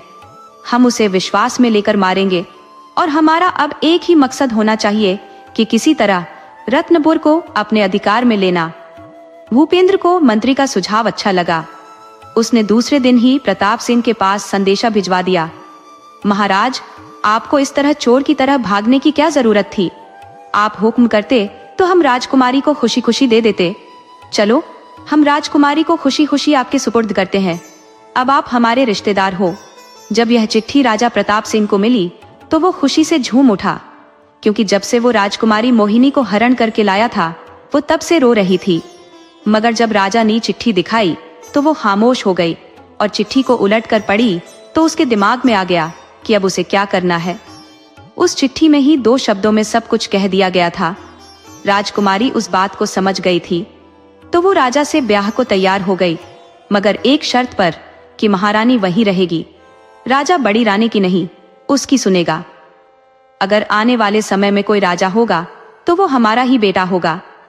अगर किसी वजह से हमें बेटा नहीं हुआ तो हमारे भाई या भतीजा इस राज्य के वारिस होंगे। राजा को इश्क का बुखार इस कदर चढ़ गया था कि उसे राजकुमारी मोहिनी की हर बात अच्छी लग रही थी। उसने हर शर्त मान ली और रानी मोहिनी से ब्याह कर लिया। सबसे बड़ी बात यह थी कि राजकुमार विजय मोहिनी को चाहता था। उसकी चाहत थी कि मोहिनी उसकी पत्नी बने। तो मोहिनी भी विजय से मन ही मन मोहब्बत करने लगी थी। लेकिन राजा प्रताप सिंह ने मोहिनी से ब्याह कर सारा खेल बिगाड़ दिया था। अब वह विजय की सौतेली मां बन गई थी और शर्तें भी ऐसी ऐसी रख दी थी कि विजय को अब कुछ सूझ नहीं रहा था। बड़ी रानी का महारानी वाला दर्जा खत्म हो चुका था। अब छोटी रानी की ही दरबार में और राजमहल में चलने लगी थी। राजा छोटी रानी मोहिनी के साथ बहुत खुश था। उसे दुनिया की सारी खुशियां मिल गई थी। 60 साल के राजा को 16 साल की रानी मिल गई थी। अब उसे 50 साल की सुलक्षणा रानी फूटी आंख भी नहीं सुहाती थी। उधर एक गांव था किशनगढ़, जहां चंदन नाम का किसान रहता था। उसके साथ उसकी पत्नी रहती थी और एक बेटा मनहर रहता था। मनहर एक अलग किस्म का लड़का था। वो 5 साल का था, तभी से उसे पेड़ पौधों से बहुत लगाव हो गया था। वो अक्सर पौधों में कुछ तलाशता रहता, उनकी जड़ों को खोद कर देखता, मगर उसके समझ में कुछ नहीं आता। जैसे जैसे बड़ा होता गया उसे प्रकृति से और लगाव हो गया। वह जंगल में जाने लगा। वह बिना काम के भी बहुत से पेड़ पौधों की जड़ें इकट्ठा कर लेता, मगर उन पौधों के महत्व को नहीं समझता। अब वह 16 साल का हो चुका था। एक दिन नए पौधे की तलाश में जंगल के बहुत अंदर चला गया। उसे पता ही नहीं चला कि अब शाम होने को आई है। वो नीचे जमीन पर ही देख रहा था। चंदन जब आंख उठाकर आसमान की तरफ देखा तो काफी डर गया। आसमान में काली काली घटाएं गिर आई थी। थोड़ी देर में बहुत तेज हवा चलने लगी थी। हवा के जोर से पेड़ की टहनियां टूटकर गिरने लगी थी। देखते देखते अंधेरा छा गया। जोर जोर की वर्षा होने लगी और बिजली कड़कने लगी। चंदन कभी भी इतनी मुश्किल में नहीं फंसा था। अब उसे कोई रास्ता भी नहीं सूझ रहा था। वो घबराहट में यह भी भूल गया कि वो किधर से आया था। कोई रास्ता न देखकर चंदन रोने लगा। उसके रोने की आवाज सुनकर जंगल के जानवर भी बोलने लगे। जानवरों की आवाज सुनकर तो उसकी जैसे जान ही निकल गई। उसे लगने लगा कि आज नहीं बच पाएगा, आज मेरी मौत पक्की है। वो सोचने लगा कि किसी पेड़ पर चढ़ जाता हूँ, लेकिन वर्षा की बौछार और हवा के जोर से उसकी हिम्मत जवाब दे रही थी। वो इधर उधर डर से देख रहा था, मगर उसे कुछ भी नहीं दिख रहा था। वह जोर से चिल्लाया, अरे कोई जंगल में है, अरे मुझे बचाओ, मैं बहुत बुरा फंस गया हूँ। उसकी आवाज सुनकर अचानक से एक स्त्री आ गई। वो एक नौजवान 16 साल की लड़की थी। वो चंदन के नजदीक आकर बोली, अरे तुम चिल्ला क्यों रहे हो, तुम कौन हो और यहाँ आ कैसे गए? चंदन को जंगल में किसी स्त्री को देखकर जान में जान आई कि यहाँ कोई परिवार सहित कोई इंसान रहता है। तभी तो मेरी आवाज सुनकर ये लड़की आ गई है। वह लड़की से बोला, मैं यहाँ आ गया था, मुझे वर्षा या तूफान का कोई अंदाजा नहीं था, मैं यहाँ आकर फंस गया हूँ, आप मुझे कोई आसरा दो। लड़की बोली, मैं तुम्हें अपना घर नहीं दिखा सकती, मैं जंगल में अकेली रहती हूँ, किसी मर्द को घर दिखाना मेरे लिए खतरा हो सकता है। चंदन बोला, मैं कोई बुरा आदमी नहीं हूँ, आप मुझे बचा लो, मैं इस तरह वर्षा में भीगता रहा तो मर जाऊंगा। लड़की बोली, मैं आपको मरने नहीं दूंगी, मुझे पता है कि आप भले आदमी हो, वरना मैं भीगती हुई यहाँ आती क्यों? मैं आपको एक शर्त पर अपने घर लेकर चल सकती हूँ कि जब आप अपनी आंख बंद कर लोगे, आप अपनी आंख बंद कर लो, मैं आपको अपने घर लेकर चलती हूँ। चंदन बोला, मैं अभी अपनी आंख बंद कर लेता हूँ, आप घर ले चलो। हाँ, जब आंख खोलनी होगी तो बता देना, मैं अपनी आंख खोल लूंगा, और जब बंद करना होगा अपनी आंख बंद कर लूंगा। लड़की बोली, चलो मैं सब बता दूंगी। चंदन ने अपनी आंख बंद कर ली तो लड़की चंदन का हाथ पकड़कर 4 कदम आगे ले गई और बोली, अब आप अपनी आंख खोल सकते हो। चंदन ने आंख खोलकर देखा तो उसकी आंखें फटी की फटी रह गईं।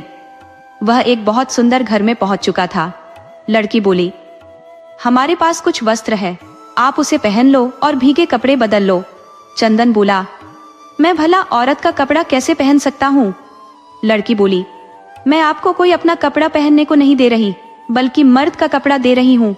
मेरे साथ मेरा एक भाई भी रहता है, वह इस वक्त नगर में काम करने गया है, उसी के कपड़े घर में पड़े हैं, उसे पहन लो और फिर मैं भोजन बना देती हूँ, खाना खाकर आराम करो, सुबह में मैं यहाँ से निकाल दूंगी, तुम घर चले जाना। वो लड़की जल्दी से 1 मिनट में गर्मा गर्म खाना बनाकर ला दी। चंदन का हैरानी का ठिकाना न रहा कि इतनी जल्दी कोई खाना कैसे बना सकता है, वो भी 10-12 तरह के लजीज व्यंजन। उसने तो अपनी पूरी जिंदगी में ऐसा खाना नहीं देखा था, आज जंगल के अंदर खाने को मिल गया है। गजब का जादू है लड़की के हाथ में। वह खाना खाने लगा और आश्चर्य से लड़की को देखने लगा। लड़की बोली, ऐसे मुझे क्या देख रहे हो? शायद मैं जल्दी से खाना बनाकर ला दी हूँ, इसलिए हैरान देख रहे हो, लेकिन इसमें हैरानी जैसी कोई बात नहीं है। मेरे हाथों में वो कला है कि मैं घंटों का काम मिनटों में कर देती हूँ। आप जल्दी से खाना खा लो और आराम करो। चंदन खाना खा लिया। उसके बाद लड़की ने उसे सोने का इंतजाम कर दिया। वह बिस्तर पर लेट रहा, मगर उसे नींद नहीं आ रही थी। वो हैरान था कि जिस जगह पर, जिस घर में वह है, घर के बाहर न तो आंधी आने का कोई निशान है, न वर्षा हुई है। उसे याद आया कि वह तो लड़की के साथ सिर्फ 4 कदम चला था। उसके मन में तरह तरह के विचार उठने लगे कि यह लड़की कोई इंसानी औरत है भी या नहीं, कोई दानवी या जादूगरनी तो नहीं है। उधर लड़की को भी नींद नहीं आई तो उठकर चंदन के पास आ गई और बोली, पता नहीं मुझे आज नींद क्यों नहीं आ रही, मुझे समझ नहीं आ रहा, और आप भी नहीं सोए हो। मैं सोची आपसे कुछ बात कर लेती हूँ। वैसे आप हो कहाँ के और जंगल में क्यों आए थे? तब चंदन बोला, मेरा नाम चंदन है, मैं किशनगढ़ का हूँ। मुझे जंगल की वनस्पतियों से जन्म से लगाव है।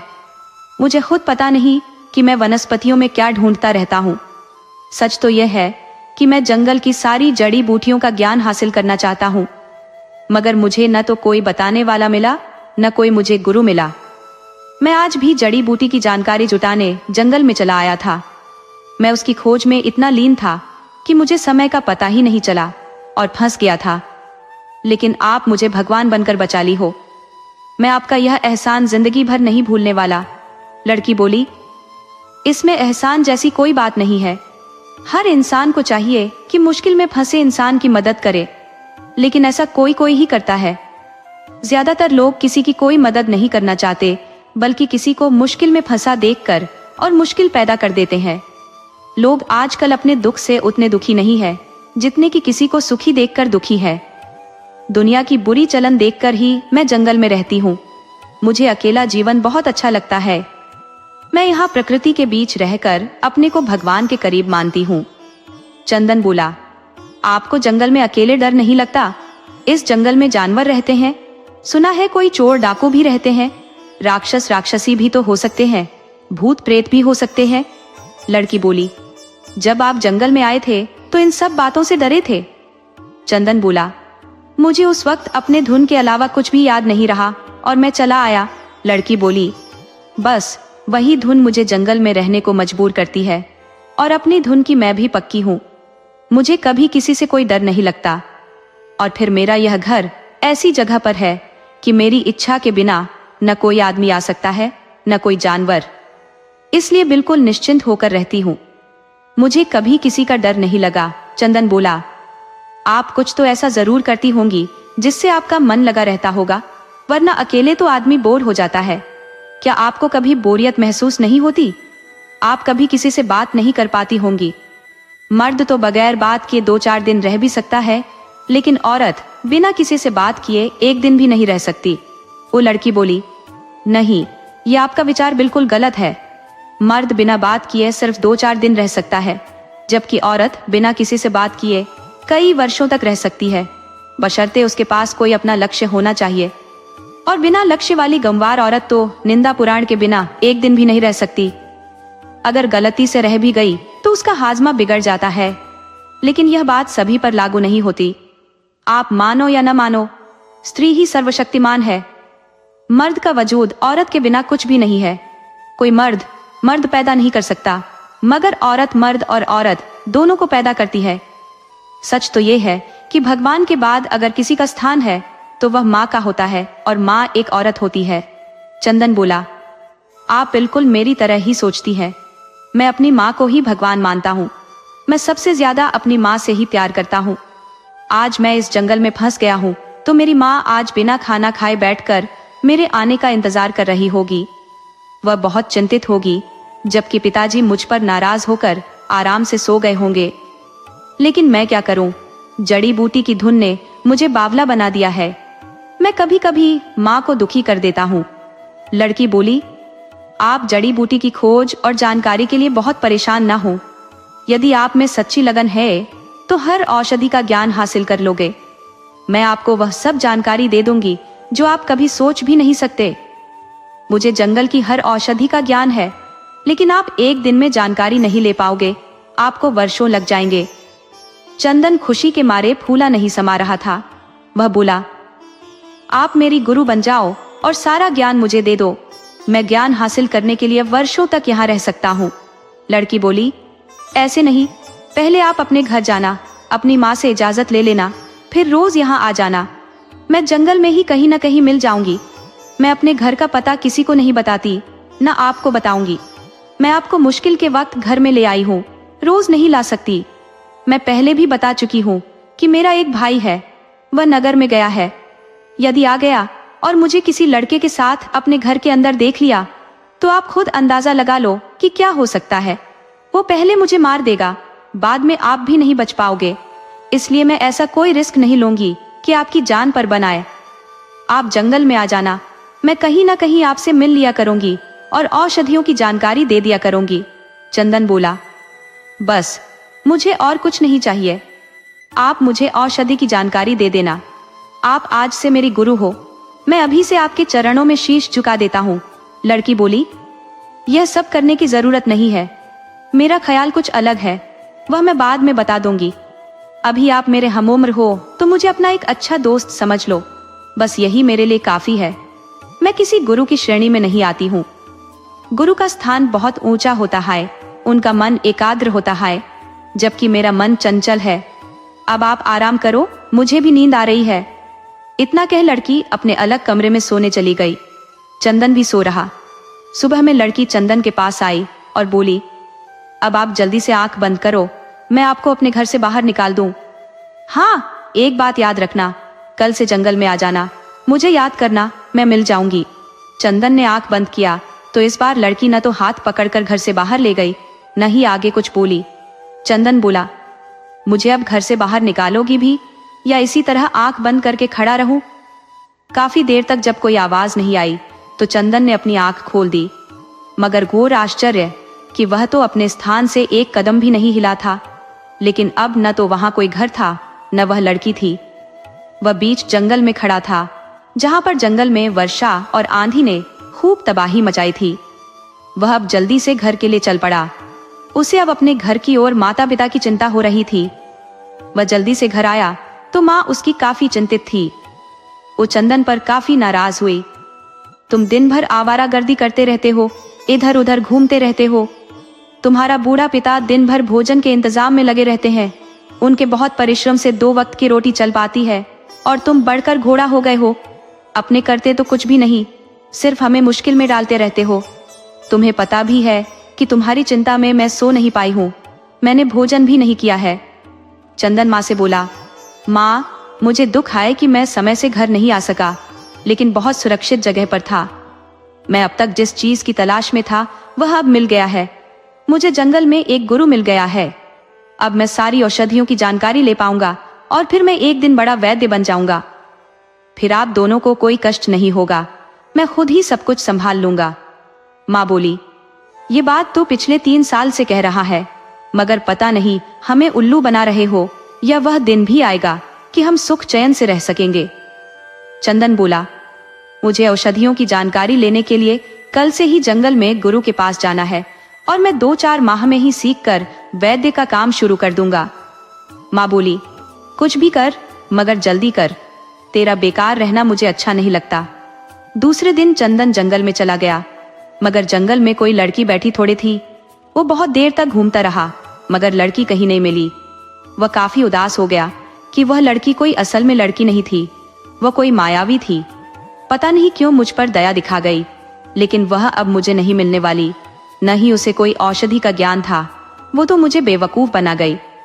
इस तरह विचार कर वह घर के लिए वापस चल पड़ा कि तभी उसे याद आया कि लड़की ने कहा था कि मुझे याद कर लेना। अब उसे कैसे याद कर लूं? मैं तो उसका नाम भी नहीं जानता। मैंने उसका नाम भी नहीं पूछा। चलो इसी तरह पुकार लेता हूँ। चंदन बोला, अरे ओ गुरुदेव, कहाँ छुपी हो?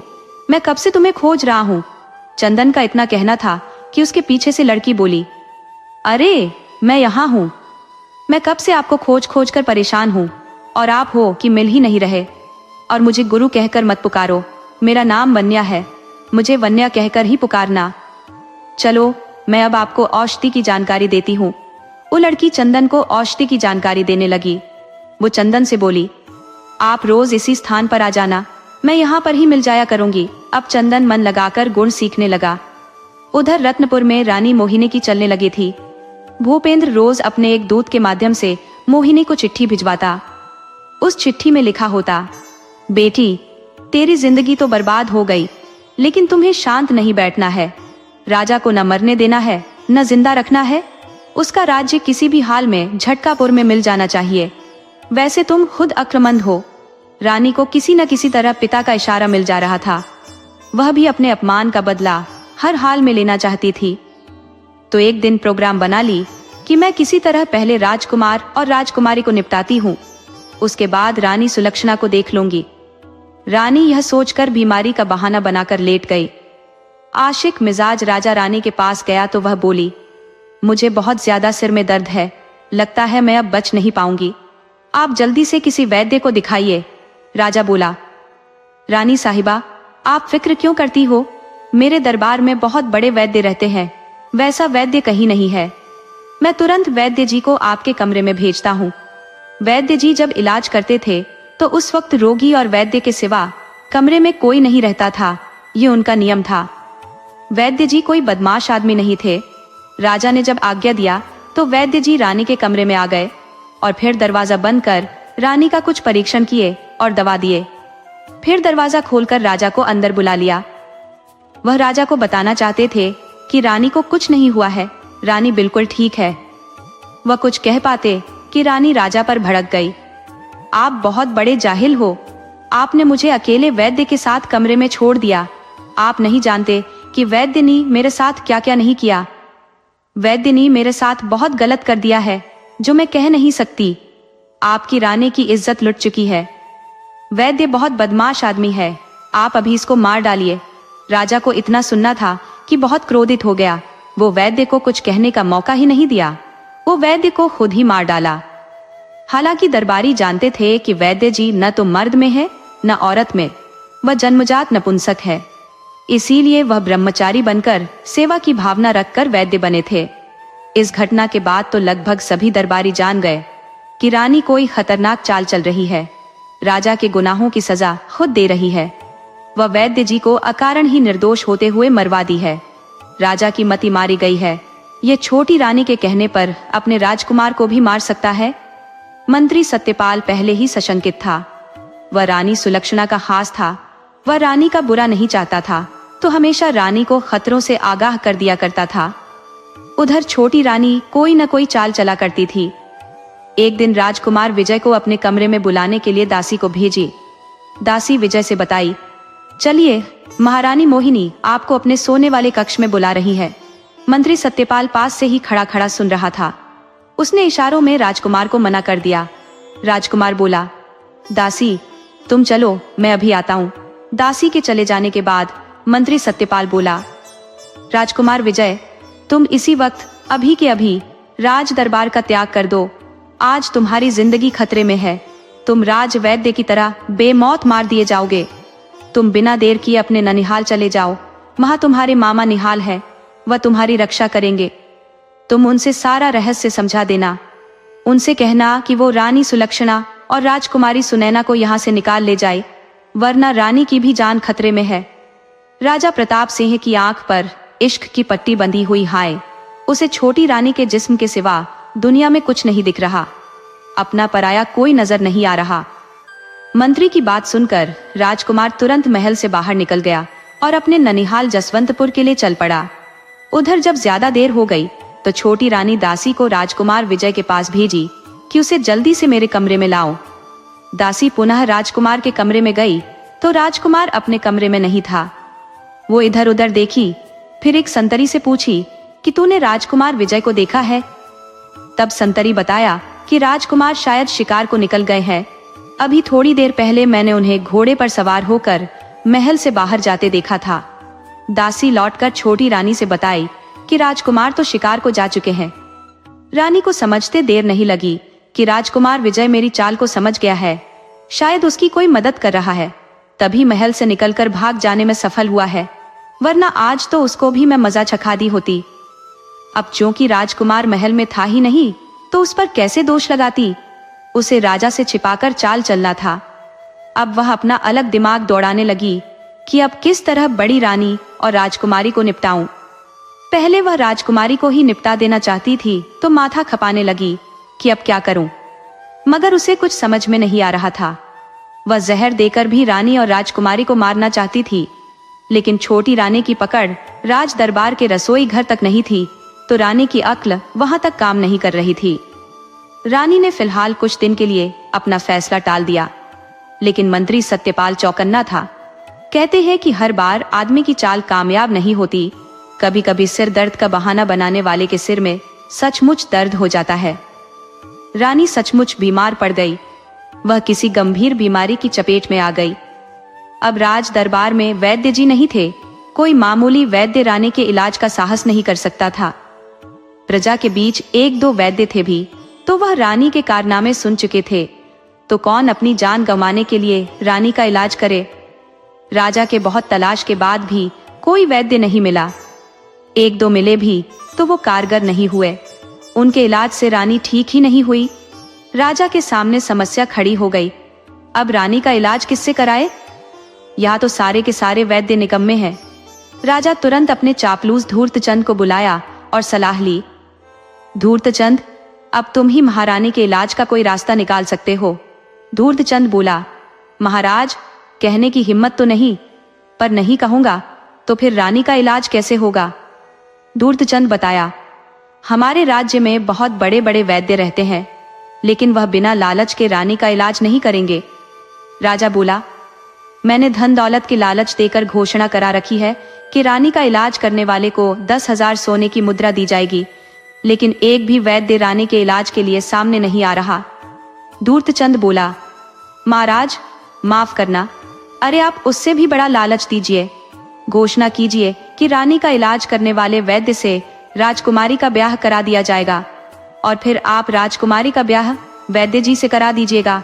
राजा बोला, धूर्तचंद, वैद्य तो कोई बूढ़ा भी हो सकता है, हम उस बूढ़े से राजकुमारी का ब्याह कैसे कर सकते हैं? धूर्तचंद बोला, महाराज माफ कीजिए, आप भी तो कोई नए नहीं थे जब रानी को लाए थे। आप सब बातों को छोड़िए और एक बात समझ लीजिए कि मर्द और घोड़े बूढ़े नहीं होते।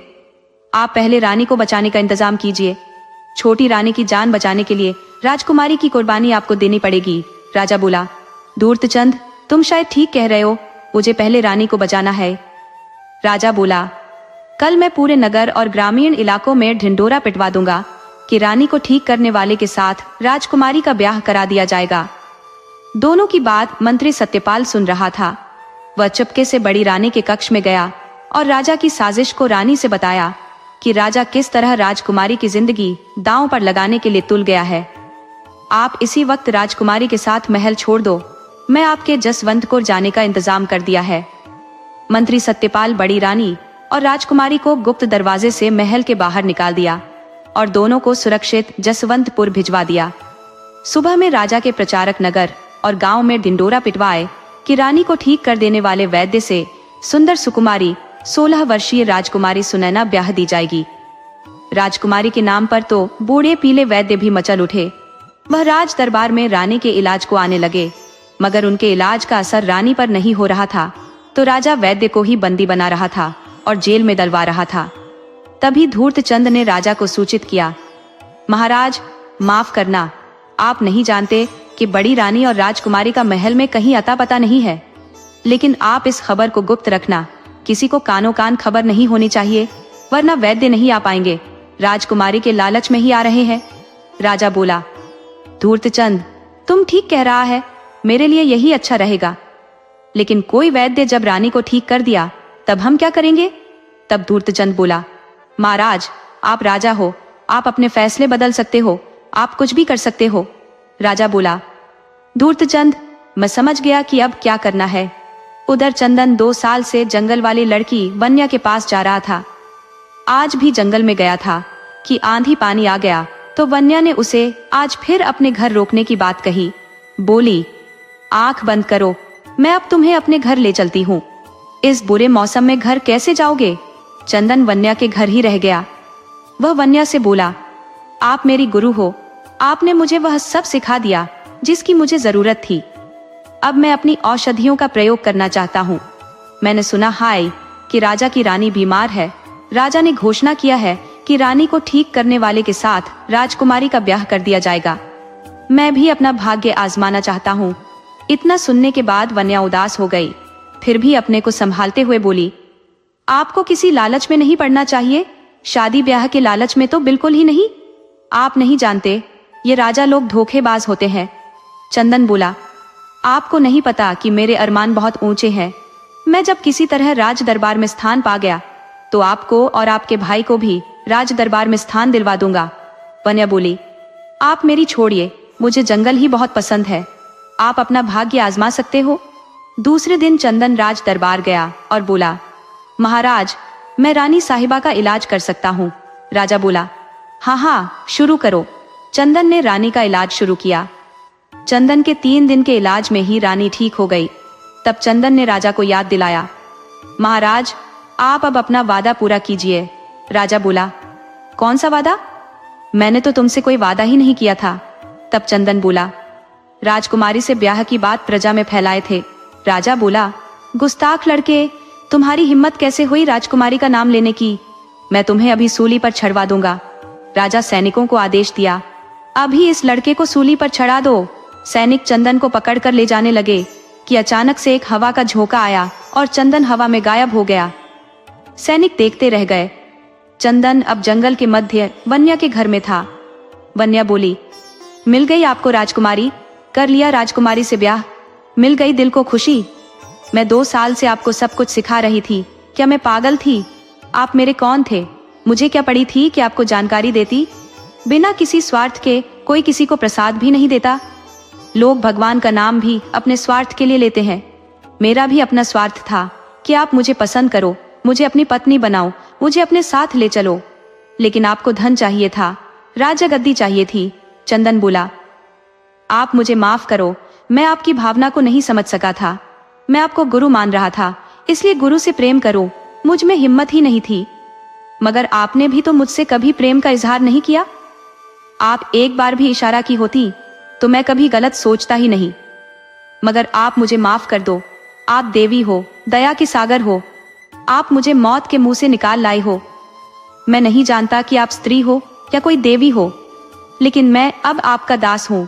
लड़की बोली, मैं एक स्त्री हूँ, मैं एक ऋषि कन्या हूँ। मेरे पिता अब समाधि ले चुके हैं, लेकिन जाने से पहले मुझे बहुत सी जादुई सिद्धियां दे गए थे, औषधियों की जानकारी दे गए थे। मैं जादुई विद्या से ही यह घर तैयार की हूँ। असल में यहाँ कोई घर नहीं है।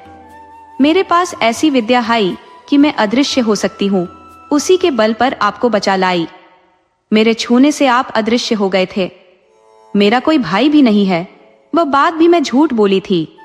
मैं अब आपसे ब्याह करना चाहती हूँ और आपके साथ ही आपके घर में रहना चाहती हूँ।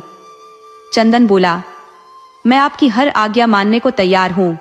वन्या बोली, आप इस तरह नौकर बन जाओगे तो मैं कैसे आपके साथ रह पाऊंगी। आप पति बनकर रह पाओगे तब रह पाऊंगी। किसी को आदर देना, प्यार देना एक अलग बात है और दास्ता दूसरी बात। चंदन बोला, मैं आपसे बहुत प्यार करने लगा हूँ, इसीलिए ऐसा बोल रहा हूँ। और मेरी नजर में स्त्री मर्द से बड़ी होती है। आप हमेशा मेरे लिए बड़ी रहोगी। चंदन वन्या से ब्याह कर अपने घर ले आया। उसके माता पिता बहू पाकर खुश हुए। उधर रानी ठीक हो जाने के बाद राजा को ही रास्ते से हटाने की बात सोचने लगी। उसने राजा को रात में सोए हुए में मार डाला। राजा प्रताप सिंह पत्नी के हाथों मारा गया। पिता की मृत्यु की बात सुनकर राजकुमार विजय अपने मामा की मदद से रत्नपुर पर हमला कर दिया। रानी मोहिनी डर के मारे झटकापुर भाग गई। विजय अपने राज्य का शासक बन गया। वह अपनी माँ और बहन के साथ रत्नपुर में राज करने लगा।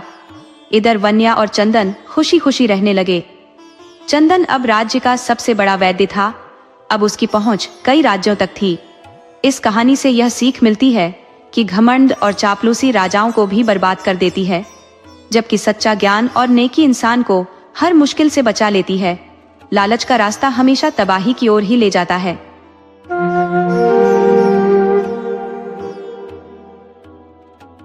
जब इंसान अपने जाने पहचाने माहौल से निकलकर एक नई दुनिया में कदम रखता है, तब उसकी असली परीक्षा शुरू होती है।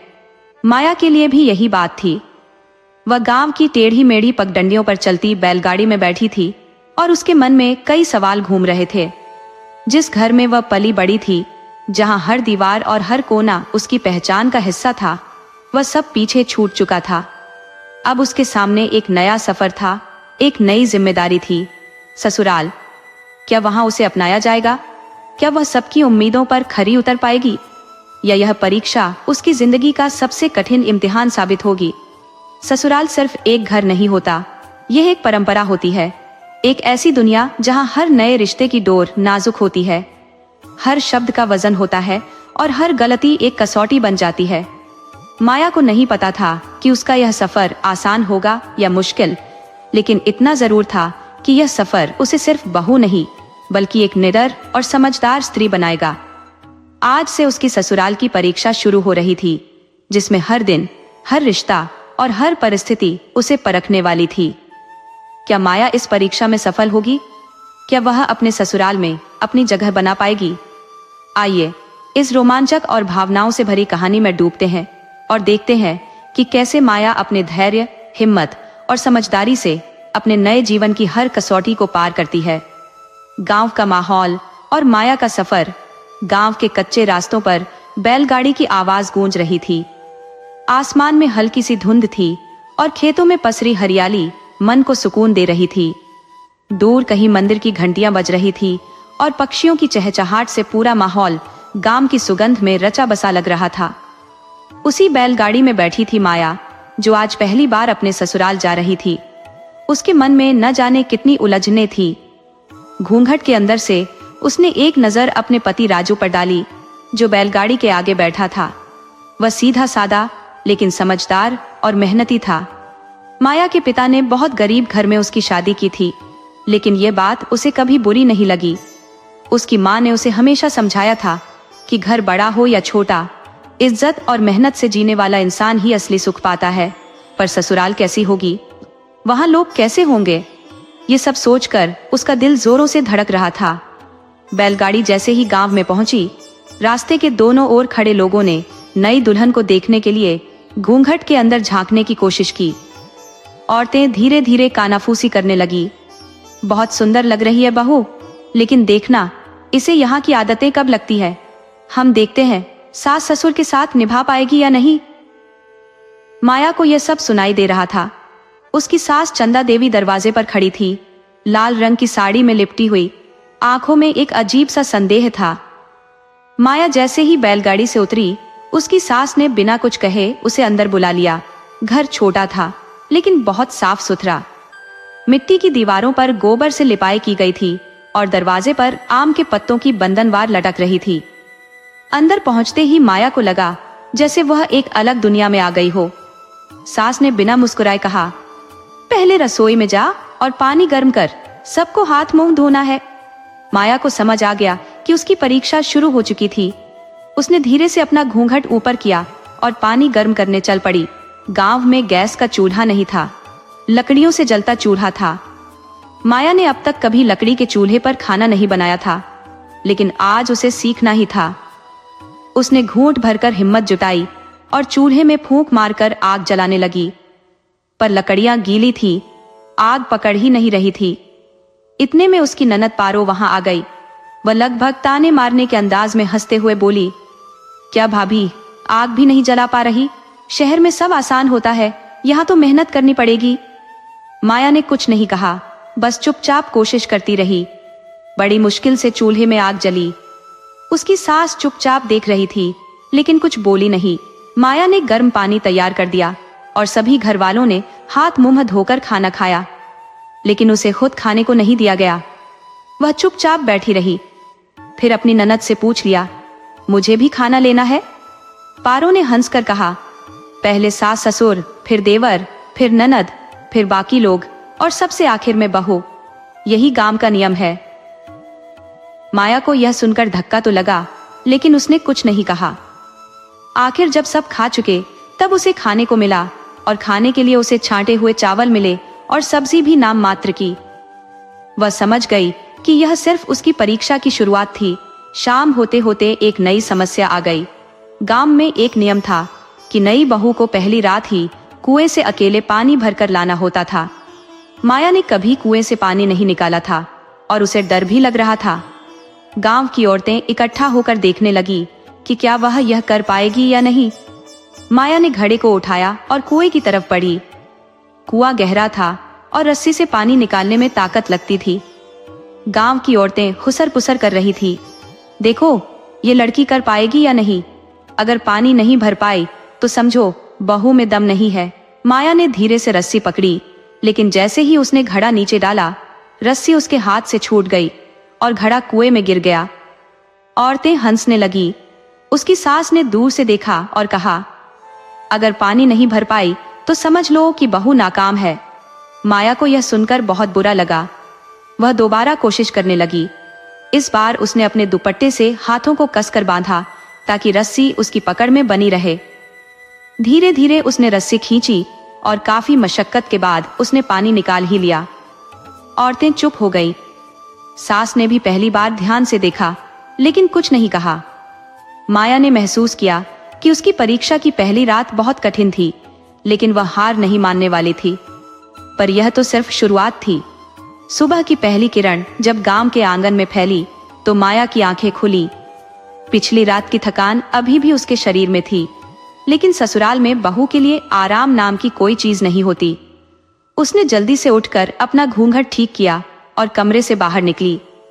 बाहर आकर देखा कि उसकी सास पहले ही आंगन में बैठकर तुलसी को जल चढ़ा रही थी। माया धीरे धीरे उनके पास गई और नम्र स्वर में बोली, माँ जी, कोई काम हो तो बता दीजिए। सास ने एक नजर उसे देखा, फिर ठंडे स्वर में कहा, बहू, ससुराल में काम मांगना नहीं पड़ता, खुद ही देखना पड़ता है। माया ने झटपट रसोई की तरफ कदम बढ़ाए। चूल्हा जलाना अब भी उसके लिए चुनौती था, लेकिन आज उसने ठान लिया था कि किसी भी तरह से सबको नाश्ता बनाकर देना है। उसने बड़ी मुश्किल से आग जलाई और जल्दी जल्दी आटा गूंथ कर पराठे बनाने लगी। इतने में ननद पारो आकर बोली, भाभी जल्दी करो, नहीं तो सब चढ़ जाएंगे। माया ने उसकी बात सुनी और हाथों की रफ्तार तेज कर दी, लेकिन भाग दौड़ में उसका हाथ चूल्हे की जलती लकड़ी से छू गया और हल्का सा जल गया। दर्द से उसकी आंखों में आंसू आ गए, लेकिन वह चुप रही। उसने बिना कुछ बोले अपने काम में ध्यान लगाया और नाश्ता तैयार कर दिया। घर के सभी लोग चौके में बैठकर खाने लगे। ससुर ने एक कौर लिया और बोले, नमक थोड़ा कम है, लेकिन ठीक है, सीख जाएगी। सास ने कोई प्रतिक्रिया नहीं दी, लेकिन ननद पारो ने धीरे से कहा, भाभी, गांव में बहू को हर चीज सही बनानी होती है, वरना लोग ताने मारते हैं। माया चुपचाप खड़ी रही। उसने महसूस किया कि हर किसी को खुश करना इतना आसान नहीं है। दोपहर होते ही माया को दूसरा बड़ा काम दिया गया, आंगन में बैठकर सबके कपड़े धोने का। गांव में ना तो वॉशिंग मशीन थी और ना ही कोई आधुनिक सुविधा। उसे बड़े से तसले में पानी भरना था और साबुन से कपड़े रगड़ रगड़ कर धोने थे। उसकी हथेलियां लाल पड़ गई, लेकिन उसने हिम्मत नहीं हारी।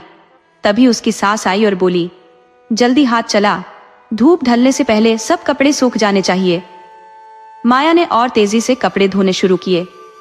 कुछ ही देर में देवर रामू वहां आया और बोला, भाभी, पानी तो सही से निचोड़ो, नहीं तो कपड़े जल्दी नहीं सूखेंगे। माया ने उसे देखा और मुस्कुरा दी। वह समझ चुकी थी कि हर कोई उसे परख रहा था। शाम को गांव में एक उत्सव था। घर के सभी लोग जाने की तैयारी करने लगे, लेकिन माया को कुछ नहीं बताया गया। जब उसने ननद से पूछा, क्या मुझे भी चलना है, तो पारो ने हंसकर कहा, नई बहू को ऐसे ही नहीं ले जाते, पहले ससुराल में कुछ दिन ठीक से निभाओ, फिर कहीं जाने की इजाजत मिलेगी। माया को यह सुनकर अजीब लगा, लेकिन उसने मन मसोस कर अपने कमरे में जाना ही ठीक समझा। थोड़ी देर बाद घर में कोई नहीं था। माया अकेली थी और सोचने लगी कि क्या वह कभी इस घर का सही मायने में हिस्सा बन पाएगी। तभी अचानक दरवाजे पर किसी के दस्तक देने की आवाज आई। उसने दरवाजा खोला तो देखा कि एक बूढ़ी औरत खड़ी थी। उसके चेहरे पर झुर्रियां थी और आंखों में अजीब सी चमक थी। उसने धीरे से कहा, बहू, अकेली बैठी हो? यहाँ नई बहू को यूं अकेले नहीं छोड़ते, तुम्हें बहुत कुछ सहना पड़ेगा। माया ने चौंक कर पूछा, आप कौन है? बूढ़ी औरत मुस्कुराई और बोली, बस एक अपना मानो, मेरी बातों को याद रखना, ये ससुराल तुम्हारा असली इम्तिहान है, जो जीत गया वही राज करेगा। माया को ये शब्द अजीब लगे, लेकिन वह कुछ बोल नहीं पाई। बूढ़ी औरत धीरे धीरे अंधेरे में गायब हो गई। माया सोच में पड़ गई कि यह कौन थी और क्यों आई थी। क्या यह कोई संकेत था या कोई सच्चाई छिपी थी? रात हुई तो घर के लोग वापस आए। सब खुश थे, लेकिन माया चुपचाप रही। तभी उसकी सास ने उसे पास बुलाया और बोली, कल सुबह जल्दी उठ जाना, कल तुझे खेतों में भी जाना है। माया ने सिर हिलाया और अपने कमरे में चली गई। उसे अब एहसास होने लगा था कि ये ससुराल सिर्फ घर नहीं, बल्कि एक युद्ध भूमि थी, जहां हर दिन नई परीक्षा देनी थी। लेकिन उसे अब हार मानने का सवाल ही नहीं था। सुबह होते ही माया की नींद खुली तो देखा कि आंगन में हलचल मची हुई थी। उसकी सास, ननद और देवर सब तैयार हो रहे थे। सास ने माया को देखते ही कहा, आज खेतों में जाना है, जल्दी तैयार हो जा। वहां काम करना आसान नहीं होता, लेकिन बहू को सब कुछ सीखना पड़ता है। माया ने धीरे से सिर हिलाया और जल्दी से कपड़े बदलने चली गई। जब वह बाहर आई तो देखा कि ननद पारो पहले ही घर के कामों में लग चुकी थी। माया ने जल्दी जल्दी रसोई में जाकर चाय बनाई और सबको दे दी। फिर वह सास के साथ खेतों की ओर चल दी। रास्ते में गांव की कच्ची सड़कों से गुजरते हुए उसने देखा कि कई औरतें अपने सिर पर घड़ा रखे जा रही थी। कुछ खेतों में पहले से काम कर रही थी। गांव की यह दुनिया उसे नई लग रही थी, लेकिन कहीं ना कहीं यह सब उसे अपने मायके की याद दिला रही थी। खेत में पहुंचते ही उसकी सास ने कहा, अब ध्यान से सुन, यहाँ काम करने के अपने तरीके होते हैं। फसल काटनी हो तो हंसिया ऐसे पकड़ते हैं और घास निकालनी हो तो घुटनों के बल बैठकर करना होता है। माया ने सिर झुका लिया और हाथ में हंसिया पकड़कर फसल काटने लगी। शुरू में उसे काफी परेशानी हुई। हंसिया पकड़ते ही उसकी उंगलियों में हल्की खरोंच आ गई, लेकिन उसने हिम्मत नहीं हारी। पास में खड़ी एक बुजुर्ग औरत, जो गांव की बाकी औरतों के साथ काम कर रही थी, उसे देखकर मुस्कुराई और बोली, नई बहू को ऐसे ही मेहनत करनी पड़ती है, धीरे धीरे सब आ जाएगा। गर्मी बढ़ती जा रही थी और पसीना माया के चेहरे पर बहने लगा था, लेकिन वह लगातार मेहनत करती रही। दोपहर होते होते उसकी सास ने कहा, अब घर चल, खाना बनाना भी तेरा ही काम है। माया ने जल्दी से काम समेटा और घर की ओर चल पड़ी। रास्ते में उसकी आंखों में थकान थी, लेकिन मन में संतोष था कि उसने कुछ नया सीखा। घर पहुंचते ही उसे दोबारा रसोई में जाना पड़ा। आज उसे अकेले ही सबके लिए खाना बनाना था। वह जल्दी जल्दी चूल्हा जलाने लगी, लेकिन लकड़ियां सही से नहीं जल रही थी। तभी ननद पारू आई और हंसते हुए बोली, भाभी, इतना धीमे काम करोगी तो सबको भूख से गुस्सा आ जाएगा। माया ने कुछ नहीं कहा, बस अपने हाथों की गति तेज कर दी। जैसे तैसे उसने दाल, चावल और सब्जी बना ली। जब सब खाने बैठे तो ससुर ने चुपचाप खाना खाया और बिना कुछ कहे उठकर चले गए। सास ने भी कोई प्रतिक्रिया नहीं दी। माया को समझ नहीं आया कि यह अच्छा संकेत था या बुरा। शाम को जब वह आंगन में बैठी थी, तभी देवर रामू आया और धीरे से बोला, भाभी, तुम इतनी मेहनत क्यों कर रही हो? यहाँ सबको खुश रखना आसान नहीं है। माया ने मुस्कुराकर कहा, मैं सिर्फ अपने कर्तव्य निभा रही हूँ। एक दिन सब मुझे जरूर अपनाएंगे। रामू ने उसकी आंखों में आत्मविश्वास देखा और सिर हिलाकर चला गया। रात हुई तो माया अपने कमरे में सोने चली गई, लेकिन उसकी आंखों में नींद नहीं थी। वह सोच रही थी कि क्या वह इस ससुराल की परीक्षा में सफल हो पाएगी। तभी अचानक दरवाजे पर हल्की सी आहट हुई। माया ने चौंक कर देखा तो वही बूढ़ी औरत खड़ी थी जो पिछली रात आई थी।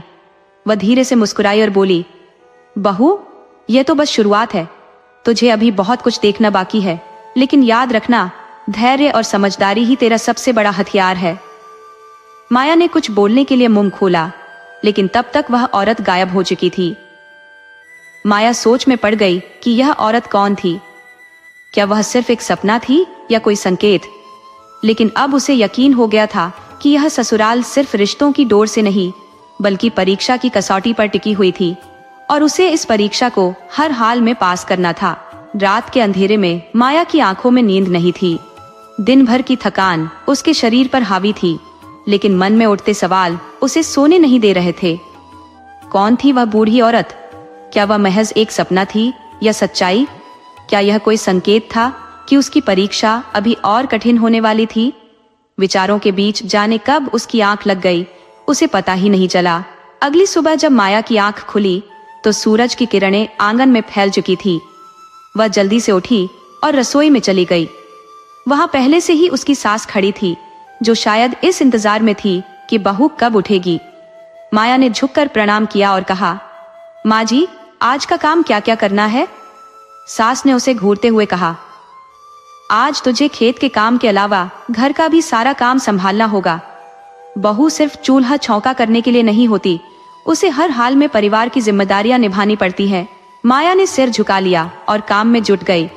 पहले उसने जल्दी जल्दी घर के आंगन को बुहारा, फिर पानी भरने के लिए कुएं की ओर चली गई। कुएं पर गांव की कुछ और औरतें पहले से पानी भर रही थी। जब माया ने बाल्टी कुएं में डाली तो उसमें से पानी निकालना उसके लिए आसान नहीं था। उसे अपने मायके में कभी इतना मेहनत वाला काम नहीं करना पड़ा था। तभी पीछे से किसी ने हंसते हुए कहा, नई बहू का हाथ कांप रहा है। ये आवाज उसकी ननद पारो की थी। बाकी औरतें भी हंसने लगी। माया ने कोई प्रतिक्रिया नहीं दी, बस अपनी पूरी ताकत लगाकर पानी निकाला और घड़ा भरकर घर ले आई। घर पहुंचते ही सास ने उसे खेत जाने के लिए कहा। आज उसे अकेले जाना था। गांव के कच्चे रास्तों पर चलते हुए वह सोच रही थी कि यह सब कितना अलग था। मायके की नरम छांव से ससुराल की तपती धूप तक का सफर कितना कठिन था। जब वह खेत पहुंची तो वहां पहले से ही कुछ और औरतें काम कर रही थी। माया ने चुपचाप काम शुरू किया। फसल काटते हुए उसके हाथ में एक गहरी चोट लग गई। खून बहने लगा, लेकिन उसने अपने दुपट्टे से हाथ बांध लिया और बिना रुके काम करती रही। तभी पास खड़ी एक बुजुर्ग औरत ने कहा, बहू, इतना मत सहा कर। औरत जब दर्द सहती है तो लोग उसे कमजोर समझने लगते हैं। माया ने उसकी बातों को ध्यान से सुना, लेकिन कोई जवाब नहीं दिया। काम खत्म करके जब वह घर लौटी तो देखा कि सास और ननद चौकी में बैठी थी। माया ने जल्दी से खाना बनाना शुरू किया, लेकिन हाथ में चोट होने की वजह से उसे परेशानी हो रही थी। जब वह चपाती बेल रही थी तो उसकी उंगलियां कांपने लगी। पारो ने यह देख लिया और मजाक उड़ाते हुए बोली, अरे भाभी, ये क्या, हाथ कांप क्यों रहे हैं? ससुराल में रहने के लिए इतना कमजोर दिल नहीं होना चाहिए। सास ने भी तीखे स्वर में कहा, अगर इतना ही मुश्किल लगता है तो मायके क्यों नहीं चली जाती? माया को यह सुनकर बहुत बुरा लगा, लेकिन उसने अपने आंसू छिपा लिए और धीरे धीरे अपना काम पूरा किया। रात को जब वह अपने कमरे में आई तो खुद से एक ही सवाल पूछ रही थी, क्या वह इस ससुराल को कभी अपना बना पाएगी? तभी उसे फिर से वही हल्की सी आहट सुनाई दी। जब उसने दरवाजे की ओर देखा तो वही बूढ़ी औरत खड़ी थी। इस बार माया को डर नहीं लगा। उसने धीरे से पूछा, आप कौन है? बूढ़ी औरत मुस्कुराई और बोली, मैं वो हूं जिसे तू देख तो सकती है लेकिन छू नहीं सकती। तेरा मन तुझसे कहता है कि यह घर तुझे अपनाएगा, लेकिन हकीकत यह है कि तुझे इसे जीतना होगा। यह ससुराल तेरी परीक्षा ले रहा है, लेकिन असली इम्तिहान अभी बाकी है। माया के मन में सवालों की बाढ़ आ गई, लेकिन जब तक वह कुछ और पूछती, बूढ़ी औरत गायब हो गई। इस बार माया को यकीन हो गया कि यह कोई सपना नहीं था, कुछ ना कुछ रहस्य जरूर था जिसे समय के साथ खोलना था। अगले दिन सुबह जब माया उठी तो उसने खुद को पहले से ज्यादा मजबूत महसूस किया। अब उसे सिर्फ अपने ससुराल की परीक्षा नहीं देनी थी, बल्कि इस घर में अपनी पहचान भी बनानी थी। लेकिन उसे नहीं पता था कि अगली परीक्षा उसे कहीं ज्यादा कठिन होने वाली थी। माया की आंखों में नींद तो थी, लेकिन मन में बेचैनी ज्यादा थी। ये रात भी बाकी रातों की तरह थी, अंधेरी, रहस्यमयी और विचारों से भरी हुई। वह समझ नहीं पा रही थी कि उस बूढ़ी औरत की बातें क्या वाकई सच थी। क्या यह ससुराल उसे कभी अपनाएगा, या यह परीक्षा कभी खत्म ही नहीं होगी? सुबह हुई तो वह हमेशा की तरह जल्दी उठ गई और घर के कामों में लग गई। आज उसे खेत भी जाना था और घर के सारे काम भी निपटाने थे। सास ने उसे देखते ही कहा, आज गांव के कुछ मेहमान आने वाले हैं, सब कुछ अच्छे से तैयार करना, कहीं कोई कमी नहीं होनी चाहिए। माया ने सिर हिलाया और सबसे पहले आंगन को अच्छे से बुहार दिया, फिर रसोई में जाकर खाना बनाने लगी। लेकिन आज सब कुछ इतना आसान नहीं था। जब वह खाना बना रही थी तो पारो ने चुपके से नमक की डिब्बी बदल दी। माया को इस बात का अंदाजा नहीं था। जब खाना परोसा गया तो पहली ही बाइट लेते ही ससुर ने गुस्से से कहा, ये क्या बनाया है, इतना ज्यादा नमक डाल दिया। सास ने भी तंज कसते हुए कहा, तुझे रसोई संभालनी नहीं आती तो पहले सीख तो लेती, मेहमानों के सामने हमें शर्मिंदा करवा दिया। माया को समझ नहीं आया कि यह सब कैसे हुआ। उसने तो ध्यान से नमक डाला था। तभी पारो हंसते हुए बोली, भाभी, तुमने ही तो नमक डाला था, अब क्या सफाई दे रही हो? माया को इस चालाकी का एहसास हुआ, लेकिन उसने कुछ नहीं कहा। उसने चुपचाप अपनी गलती मानी और दोबारा खाना बनाने लगी। उसकी सास और ससुर की आंखों में अब भी नाराजगी थी, लेकिन वह जानती थी कि बहू को यहाँ अपनी जगह खुद बनानी पड़ती है। शाम को जब वह खेतों से लौटी तो देखा कि आंगन में गांव के कुछ बुजुर्ग बैठे हुए थे। वे लोग किसी गंभीर विषय पर चर्चा कर रहे थे। माया चुपचाप रसोई में जाकर चाय बनाने लगी। तभी उसकी नजर खिड़की के बाहर पड़ी, जहां कुछ लोग किसी जमीन के झगड़े को लेकर बहस कर रहे थे। ये मामला उसके ससुर के खेतों से जुड़ा था।